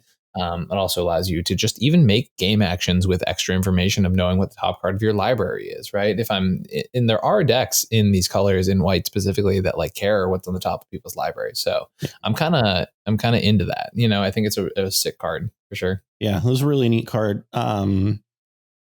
It's not like, and I think this is why it's interesting when we do set reviews together, is I think this is mildly like a tangent, but it's kind of interesting because we have enough overlap in where our like tastes in how to play the game is, but we also play very different decks. And so like the type of stuff that we get excited about is like similar, but not the same. Our next card is, are you ready for your favorite game show? No. Is this a Najeela card? Wait, don't we have 3 in this category? On this set's. Oh my god. This set's contestant is one Ian, who is from the city of Philadelphia. How's Philadelphia treating you out there, Ian? Oh, it's a big city, and I'm just a small theater kid. You know? This episode, before we get into this prompt, this episode of Is This a Najeela Card is brought to you, of course, by Brisk Iced Tea. Motherfucker.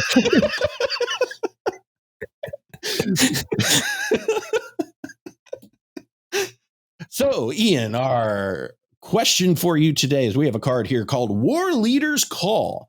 It is an enchantment that costs a generic mana, a red mana, and a white mana to cast. And it says, creatures you control get +1/+1. Whenever a creature enters the battlefield under your control, War Leader's Call deals 1 damage to each opponent. So, Ian, your question is this a Najeela card? Honestly, it's like close. It's like really close. So like I've been telling people to play Flowering lately of the White Tree in Najeela. It's not even that. Right? I think the math was it takes like I want to say 2 turns off the clock because of the second ability. Yeah. So between the two of them, like it dramatically reduces the combat math. Yeah, and that's what I was getting to is like Flowering is good, and I've seen it take over games like just that one card with Najeela, and the Najeela just like a deck shitting the bed, right? Full useless Najeela time, right? And Flowering alone winning a game. This is, I think, like 1 more mana, right? But like super comparable and way more aggressive, right? Yeah. I know some people like Memo kind of like messed around with like an anti-Rogsai Najeela lately. That I think he like took again into like a very Rogsai heavy meta, right? But like if you're kind of in that space where you're like, yeah, I'm gonna play like Manglehorn and Dauntless Dismantler and a few disruptive pieces plus the normal Najeela plan, right? Like maybe a little bit less into the Breach Naws stuff. Even in the normal Najeela plan, it's good. Yeah, I could see it. Like, honestly, it's like you attack with Najeela once, right? Now you're attacking. You get 1 trigger, burns everybody for 1, right? You're attacking now with a 4/3 and a 2/2, which is obnoxious to get past. Like I can't tell you how much different it is with a 2/2 warrior versus that changes the math a lot.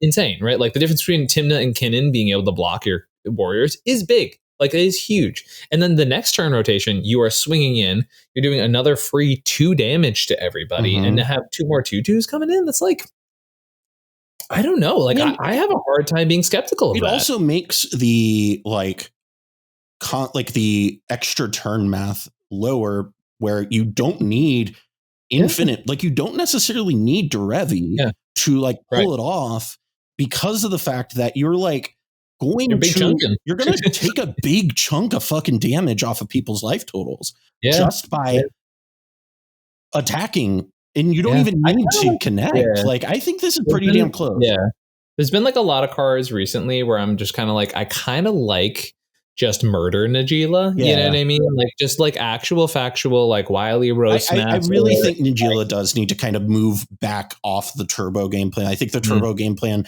served its purpose for a little bit, but I think now in the Bowmasters meta, I think Najeela needs to go back into into tempo Najeela, baby. Like I think it needs to go back. I mean, I've had a lot of clients come to me trying to play turbo Najeela. Like this is like, especially within the past 3 weeks, like I've had multiple clients come to me with Najeela and say like, the turbo thing is not working for me with this deck. I mean, turbo across the board, like we're going to get into it next week in our power rankings, but like turbo across the board is just not performing well. So like, I want to look at the numbers before I make a comment on that, but that's interesting. Turbo decks across the board were like doing well in the Swiss, and then we're either doing really well in Swiss and then like puttering out, or we're just way underperforming. And I know a lot of people that I was at with the Boyle who were on like the Rogsai plan and stuff like that did really hot in the first couple rounds, but as soon as they started playing against like the winners bracket, they just didn't get the W's anymore.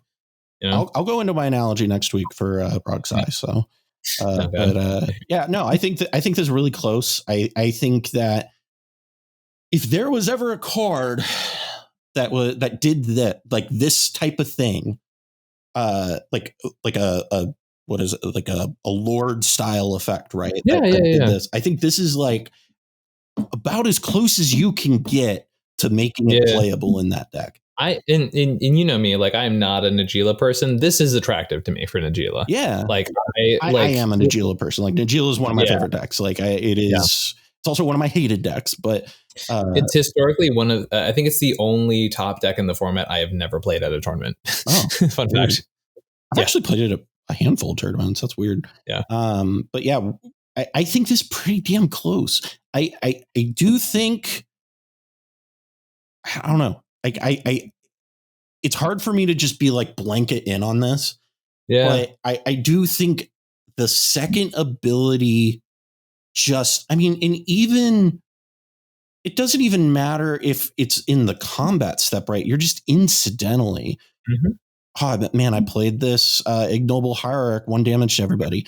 Like it makes every card into a lava dart, and that's that's interest, or every creature a lava dart, which I think is interesting, right? Or not a lava dart, but like deals damage. Which is funny too, because some people like have experimented. This is a little deep in the sauce at some points, right? But like some people have played Emil in Najeela, right? Mm-hmm. Because specifically, if you have a creature that can attack, you can Emil for infinite combats. If you have Derevi, or if you have Dockside, right? So like this is one of those cards that's like you don't even need to do that. So another, like, it's a card you would play, right? That also adds to that game plan, right? I'm not saying like this is the end all be all. I know it's a little all over the place, but like it's not the craziest thing I've ever heard by any means, right? Yeah. So like I think it's I think there are different ways to play Najeela than have been traditionally played, and a piece like this is a very solid step into making that a reality. I think Najeela, like I was saying earlier, I think in kind of on that, I think Najeela needs to kind of scale back off of the soup method. Yeah. And I think and again, we can get into this more next week, but I think part of the problem is that we've talked about forever that like 5-color soup decks like kind of like have whatever issue, right? Where they don't have an identity. And I think Najeela, I think the difference between Najeela and like a Kenrith deck, right, is like Kenrith can support that soup because of the fact that the card itself is also soup. And so it's just a big bowl of soup. Yeah.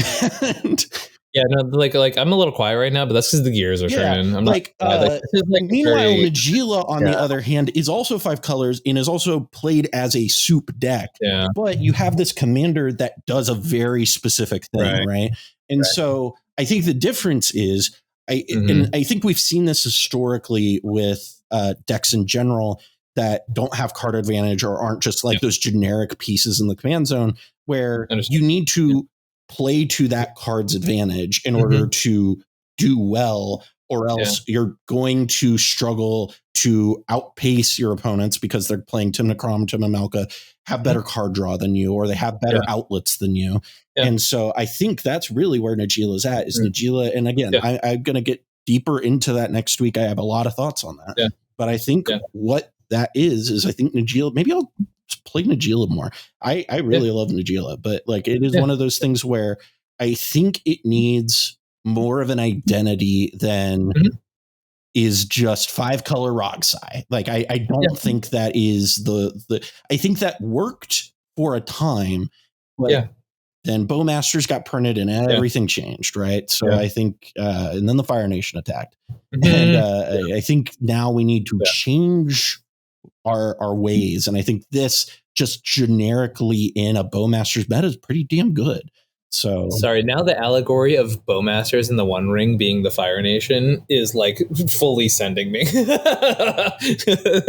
not wrong. It's not wrong. Yeah. This is the unfortunate part. By the way, what'd you say? Do you remember Grob? You're old enough in CEDH where you might remember this card. Yeah. I was like, man, that used to be a Najeela staple. People used to play green. For those who don't know, we're talking about OKM Adversary, also nicknamed Green Bob. Bob being a nickname for Dark Confidant, another card we don't play anymore. Yeah. But yeah, no, War Leader's Call, man. Yeah. I think this is a Najeela card. I think this is a Najeela card. For the first time in a long time. I mean, we did Kutzel recently, which is also very much. That was a good. Okay. Yeah, Najeela, a couple back to back. So she's getting some hotties. Not gonna lie, this is pretty attractive. I'm like, do I want to play? Ian's over here like, oh man, do I like Najeela now? Yeah, she got a new haircut. Najeela came back freshman year, and man, she just Najeela. I'm being chastised by Lua. Who is she? Her name's Najeela. You wouldn't get it. All right. Before we go on to our last two cards, I have a little segment here, which is Cal's deranged Tivit takes. And we need a good little song for this one next time. You know what? Call up Sam. We'll have Sam make us a deranged. Sam will fucking okay. Cal's deranged Tivit takes.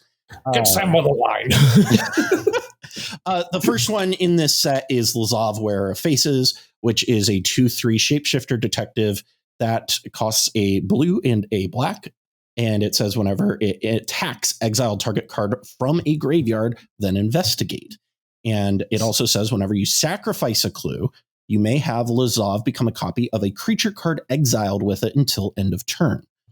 So it does a couple things.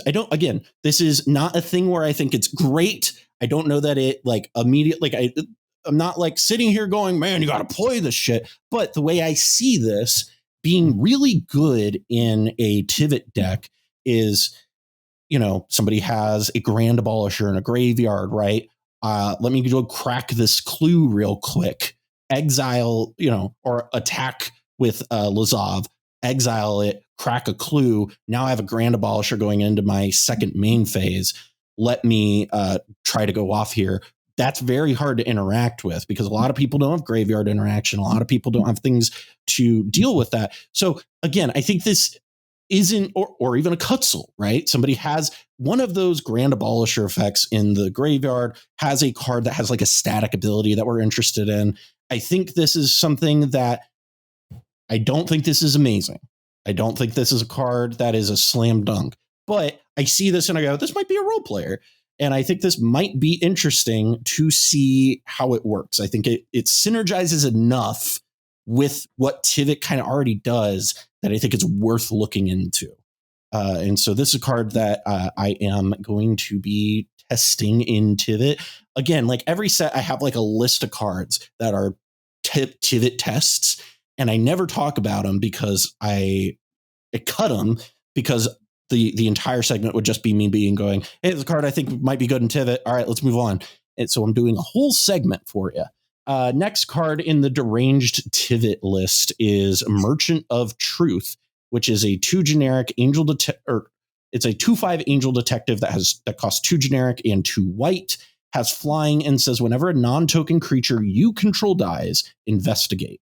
And it also says clues you control have exalted. This is a little bit in the enchantment we just got War Leaders call sort of realm of deck for Tivit, because it does reduce your combat math with Tivit in a pretty significant way. We talked about this. I think Mirkwood Bats is just better if you're trying to do this thing. I don't know that Mirkwood Bats goes as exponential as this does, though, because every time you get clues, because you're always going to get like minimum 2 clues on a rotation, right? It's going like each one of them gives you +1/+1 with the Tivit attack. So you're going to like it goes 2, then 4, then 6, then 8. So it greatly reduces the number of like combats that you have to take to do the extra turns. And I think that makes the like when you're down in those 3-player positions a little bit easier. I don't know that it quite cuts it because I don't know that in every situation it's good enough. But I saw this and I was like, oh, that's kind of interesting. It's the thing to think through. I think the equipment from Ixalan is just better than this, isn't it? I think it is too. Like I haven't got a chance to really play with that with what's it called? The Shoshana something, right? It's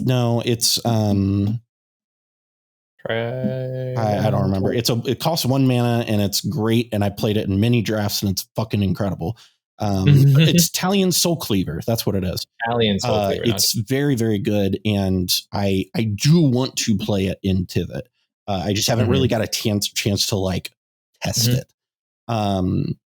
Next card that I'm looking at and I think is kind of interesting, just generally more for the deck we talked about last week, than it is for anything else, and that's Proft's Edict or Eidetic Memory. It costs a generic and a blue and is a legendary enchantment. And it says when it enters the battlefield, you draw a card and you have no maximum hand size. And at the beginning of your of combat on your turn, if you've drawn more than one card this turn, put X +1/+1 counters on target creature you control, or X is the number of cards you've drawn this turn -1. So I think that this is not a Tivit card necessarily, but this is a thing that I think you could do in Tivit and would be effective because you are cracking clues. You are going to be drawing those extra cards that can, again, help you reduce that math. I think is more interesting in that Nekusar deck that we did last week, if I'm being completely honest, because it does continually grow the Nekusar. One thing that's very important to note is it does put the +1/+1 counters on, not just until end of turn, which I think is a huge buff to this card that makes me look at this and go, okay, I actually think this is something. So I wish this was like post combat for specifically Rafine, because that would be so insane that day. Yeah, it'd be so good in Rafine. But yeah, I think this is an interesting card. Again, I don't know if it's quite good enough, but it is one that I want to like put out in the stratosphere as a card that I think is interesting and worth looking at.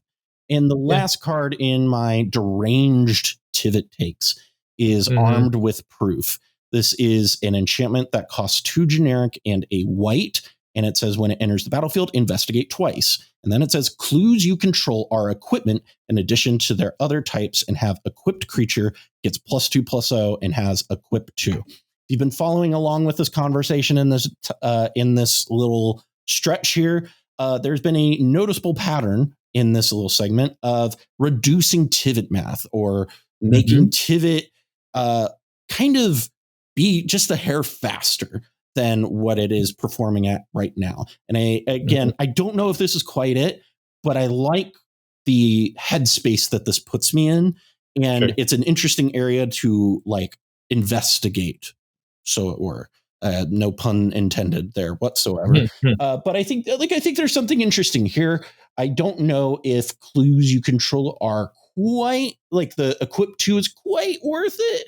But I think that, you have the option then of, paying 2 to equip to your Tivit or paying 2 to draw a card. And so it makes your clues have a little bit more functionality to them. Again, I don't know that is great. But I think it's interesting and an interesting design space that I like to see more of this. So again, those are cards that I wanted to kind of talk about as interesting, maybe not necessarily quite there. I think the most compelling of these, honestly, was Lazav. Lazav is the one that I feel like the best about of all of these, because I think that does have a lot of really good potential to just... There's cute stuff there, for sure. I think that has the potential to really be a good role player in Tivit. But yeah, that was Cal's deranged Tivit takes. And that's going to be a new segment in our set reviews. Going into our last 2 cards, we have Leyline of the Guildpact, which costs listen, just look at the fucking screen. It costs 5 mana, but it's 4 mana.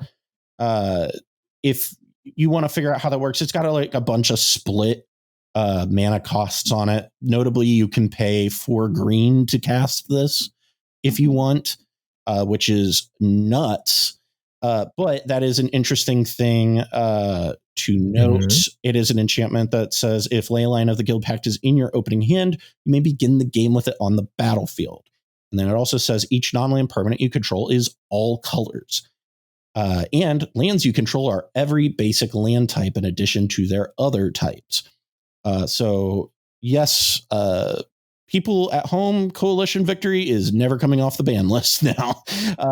This card has secured it didn't have many nails in the coffin, but this was just came at it with a fucking nail gun and just saw the zombie rising and just went, no!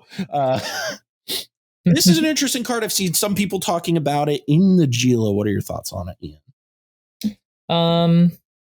So I think it's actually, I don't really get it in Najeela, to be honest. It makes your lands a lot easier to deal with. Like it makes it easier to do combat math because of the fact that it's just easier to naturally activate Najeela. I can see what people are saying in that deck. I disagree pretty heavily on that one, but I do think it's actually super interesting in Sisay. Sisay, notably a deck you need to fix for Wooburg for a lot. And the idea that you can have a Ragavan and have all 5 colors for Legends and Sisay will be at maximum power is actually not bad. Yeah, this is really hot. So you can have literally a Hope of Girapur and have all 5 colors with this card, right? So that's interesting because it lets you then like play and feel more comfortable playing like some of the legendary like artifact stuff that you could get with it because now you don't have to worry about like the color aspect of it. Yes, so like Mox Amber, a Sisay staple, is just Mox Amber. If this starts on the battlefield, it is just all 5 colors you need for Sisay right away. So that's that I think does give the game plan of that deck a boost. It's not the worst card in the world to cast. It's actually pretty reasonable to cast. It's okay. In Sisay specifically, I feel like the investment is at least worth it. This is what kind of way I squinted pretty hard when you said Najeela, right? Because like I would never, ever be okay with that. But I saw enough people talk about it where I was like, people are talking about it. I'll get it. Yeah, I get the idea of being down a card in your hand to fix your mana for sure, but I think that's a little cope. Whereas this version, I think, is okay. Like let's talk about this. You're also playing like Gaia's Cradle in that deck already, right? Like in Sisay, you mean? Yeah, in Sisay. So it's like this just makes Gaia's Cradle even better. Because like you can just cast this off of Gaia's Cradle. Because you could just pay 4 green to cast this if it's in your hand. Oh, I see. Yes. Because so the casting cost is this: it's got 4 split mana symbols. They're all they all are split green, and so you could pay white, black, blue, red, or you could play white, green, green, green, or white, blue, green, green, or any combination of those. They get it. Or you can just play all green. And this is where a lot of people are really excited about this, specifically in like Devotion and Pioneer, because this just sends Devotion like through the fucking roof. Like it cuts out like 3 or 4 cards out of that deck. Only Golos are still legal. Well, seriously, this in Golos. Yeah, are you kidding me? You'd be like, okay, cool. I'm gonna go fetch a Cradle or Nykthos, right? Like Nykthos real quick. Cool. This thing is insane. But yeah, no, this is a cool card. I think, like as I said, the Sisay potential is the most attractive piece for this for me. A Mox Amber turning Sisay to a 7-power creature is very funny to me. I don't think it's totally unreasonable in Kenrith. I think it depends on like the Kenrith build, but like I could see a justification for this in a Kenrith deck. Depends on the Kenrith deck, but I can kind of get behind that. I could see somebody making a compelling argument for this in a Kenrith deck. And so I think this is cool. Man, I didn't even think about this in Sisay until you brought that up. But fuck, that is nuts. Yeah. Right. You can have no legendary permanents and also just be like, cool, I'm going to activate Sisay the first time, go grab Mox Amber, and now she's online for 5. Right. Fuck you. Yeah, it's very very enticing. I think there's a lot of cool stuff that can come from this card for sure. Yeah, this is super exciting. All right, on to our last card. It is Trouble in Pairs. It is an enchantment that costs 2 generic and 2 white, and it has 2 different lines of text. First one is if an opponent would begin an extra turn, that player skips that turn instead. Fuck you, Cal. Listen, man. We're gonna be packing some. If this pops up, we're gonna be bringing some Feed the Swarms to the table. When in the second ability, whenever an opponent, I fucking get lost. Who cares? Whenever an opponent in the second ability, whenever an opponent attacks you with 2 or more creatures, draws their second card each turn, or casts their second spell each turn, you draw a card. They literally. Like I tweeted this out and I still think it's funny, so I'm going to reuse the joke. WotC literally was like, yeah, but what if like Mangara the Diplomat was good? Like, This literally triggers on everything that Blue Farm wants to do. Have you noticed that? Yep. Attack with Tymna and Crom, draw 2 cards off their Tymna, and cast multiple spells. Oh man, that's a cute Final Fortune you got. Yeah. This is very funny. This is literally like the anti-Blue Farm card. Yeah, it really is. And it was printed in the Commander decks. Like that's the funny part too. Yeah. Also, did you notice Obeka is on the art of this card? Is that her? Or is that someone? Yeah. Interesting. So, because she's from Ravnica, which I did not know until this set. I did not know that. But yeah, she's from Ravnica, and I think it's very funny that the anti-turns card has Obeka on it. That's very funny. That's very funny. But yeah, no, I this card perplexes me because this card, it's going to compete for that shielded spot in Tivit, I think. Or whatever you play in that spot, right? Whether it's Urza or like whatever you play there, this is going to compete for that spot. And I think it has a real solid chance of being worth your time in that spot. This card is unfortunately just going to exacerbate the things that people are complaining about currently, right? Like it's another Rhystic Study, it's another Smothering Tithe, it's the same thing with a different hat, right? Like it is I mean, love it for white decks. Good for y'all. You actually got a really, really playable card here. This is a good ad. Yeah. To the white spectrum thing. The problem is it's probably just going to be slapped in Blue Farm decks and a bunch of other stuff like that, right? No, I think this card is real. I don't know. I don't know if this quite. I don't know. The 4 mana. I'm curious if this quite gets there in Blue Farm. I think there are Blue Farm decks that are playing Smothering Tithe, and I don't see why. I mean, I agree with you. I would play this in Blue Farm, but I'm curious if there's just a lot of different schools of thought on how to build Blue Farm, I guess. Yeah. So it's like I don't know if this like hits the Rhystic Study, because I've seen people being like, man, this Rhystic Study in white. I'm like, it's not quite there. But I do think it's like really fucking close to being like, if it was 3 mana, I think it's an auto include. Yeah, easy. Yeah. But like at 4 mana, I think that there are enough people to think about it. Think harder about it. Right. No, for sure.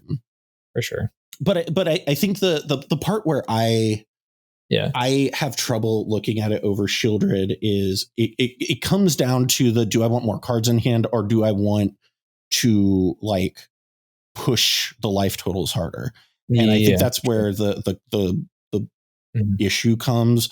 I'm gonna try it in that slot, but but because I think that's the slot it goes in, right? It's you're either playing Urza, or you're playing Shieldred, or you're playing Trouble in Pairs, or something in that 4 mana slot there. I will also like make a comment on my own comparison here, right? Like I did compare it to Smothering Tithe, but it is worth noting, and this is something I'm admitting, that like Mana Vault and the colorless manas that can go into Smothering Tithe makes that a more attractive card. Like be really clear about that, because it's having double white versus single white is a very real difference for sure. I don't think it's a huge difference, but it is a difference. It is a difference. Yeah.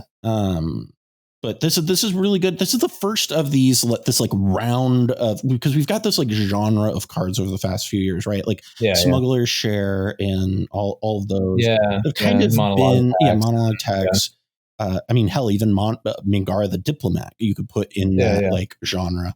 Pretty much same category. I mean, this is quite literally that card, but better. And I think that this is kind of the culmination of all this white card draw that we've been. I think they're pushing it in a good way, right? Like they're trying to see what they find appropriate for these cards. And this feels very white too, right? Like it doesn't feel like a blue in the same way that that's been shifted. Should have been a white card, right? Like I think, like a lot of people do think Rhystic Study, like in modern card design, would be a white 100%, card, and I think that's exactly like the proof of that, right? Like this is that text, right? So, well, I mean, if you really wanted to look at it, you could look at like Esper Sentinel is very good. Way of identifying it, right? Like Esper Sentinel is that. Yeah, you don't see them printing that in blue nowadays, right? You see them printing in white. So. But I think this is going to be really good in Tivit. Like this is an auto include in Tivit, honestly. But not an auto include. It is a card that is going to sit in that. Like, what is your preference on this? On you have a 4-drop here. Tivit rotation, So there's like a rotation of cards in that 4 mana slot that people go through, and I think this is now in that set. I think there will be decks that this is an auto include in, but this is hot. I really like it. I think it should go in Timnacrom. I think this in TNK is just bananas. But that is the list of cards. That's 21 cards we talked about. And so actually, no, 25 cards. I forgot about the deranged Tivit takes section. So overall, what was your kind of impression of the set? What are your thoughts overall? I think we sort of started the pre-podcast conversations a little negative, but for me, this set is underwhelming for the command zone. Yes, but overwhelming for intricacies in the 99, and overwhelming in a good way. Yeah. Like a lot of better new cards to throw in the 99. There's a lot of little spices you can throw into stuff that I think get sort of lost when you're not looking specifically for commons and uncommons. You know, like if you're looking at the rares and mythics of this set, you're going to be kind of disappointed. But I think like some of the commons and uncommons and commander specific cards are where it is. You say that, but a lot of the cards that we talked about today are rares. Like almost all of them are rares. I should say maybe the mythics. Yeah, the mythics are a little bit lackluster. The mythics I think are the rares in the set fucking slap. Yeah.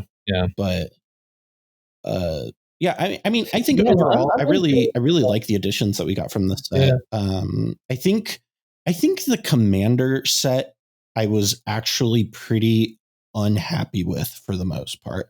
Interesting. When I was going through the lists, there was nothing in the, I would have liked to seen more clear guild representation in the decks when we're on Ravnica. I didn't love the Naya deck.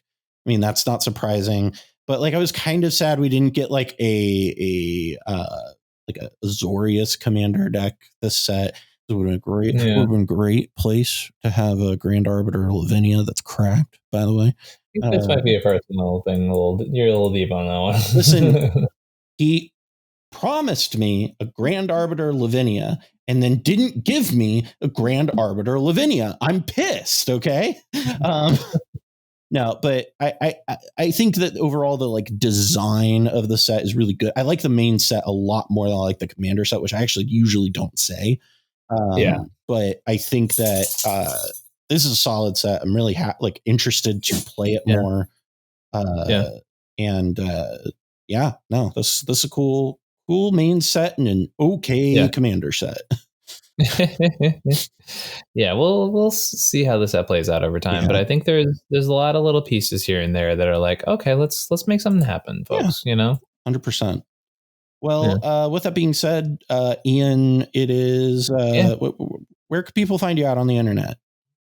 Oh, hey, everybody. It's me, Ian, your lovely co-host here on the Mind Sculptors. You can find me over at youtube.com/ComedIan MTG, where you can find the largest cEDH tournament-specific channel over there on YouTube. If you're interested in top 16 breakdowns, deck techs of well-performing decks, and some, spice that I'm usually working on for myself, you can find that over there on YouTube. I also love to mention that I offer cEDH coaching as my full-time job, and you can find me on a number of different places, ComedIanMTG@gmail.com. You can find me over on Twitter at ComedIanMTG or Comedian_MTG over on Discord. All of those links are in the descriptions of most of my videos, and I don't know if Cal adds them here, but probably not. What is it? Maybe like any of my descriptions, places you can find me. Oh yeah, that's all in the description of the video. The description of this video as well, so that's cool. Yeah, all of Ian's links are in the description. Yay! So click down there. I recently came off literally last weekend. By the way, congratulations for winning the biggest. I meant to say that at the top of the episode, and I was so ready to go into the ship posting mode that my brain was just we gotta go, babe. We don't have time. So as Cal was kind of half saying there, I just won the largest cEDH tournament in North America. So pretty sick. So if you want to get coaching by the person who did that, and my fourth win in a calendar year, I'm pretty sure. Fourth win at a major event too. That's one of the things. It's like cEDH is kind of like golf. where it's like you have you have like some events, and then there are like the major tours, right? Like you got four majors in the last year. I'm going to start referring to them as majors now. Yeah. I mean, so I kind of realized earlier this morning too. I was like, I'm pretty sure I won the 2 record breakers in a row, because there was LotusCon and then this one in a row as far as attendance. So feeling pretty good about that. So if you're interested in coaching, you can find me in any of those places, and I can do breakdowns of like what type of coaching are available, all that kind of stuff. He does a lot of cool shit. Me, on the other hand, I host the show, and as the host of this show, I would be remiss to tell you that this episode of the Mind Sculptors was brought to you by Brisk Iced Tea, the most refreshing drink on planet Earth. Go get it. And that is it. Thank you for listening to this episode of the Mind Sculptors. We'll be back next week with the power rankings. See ya.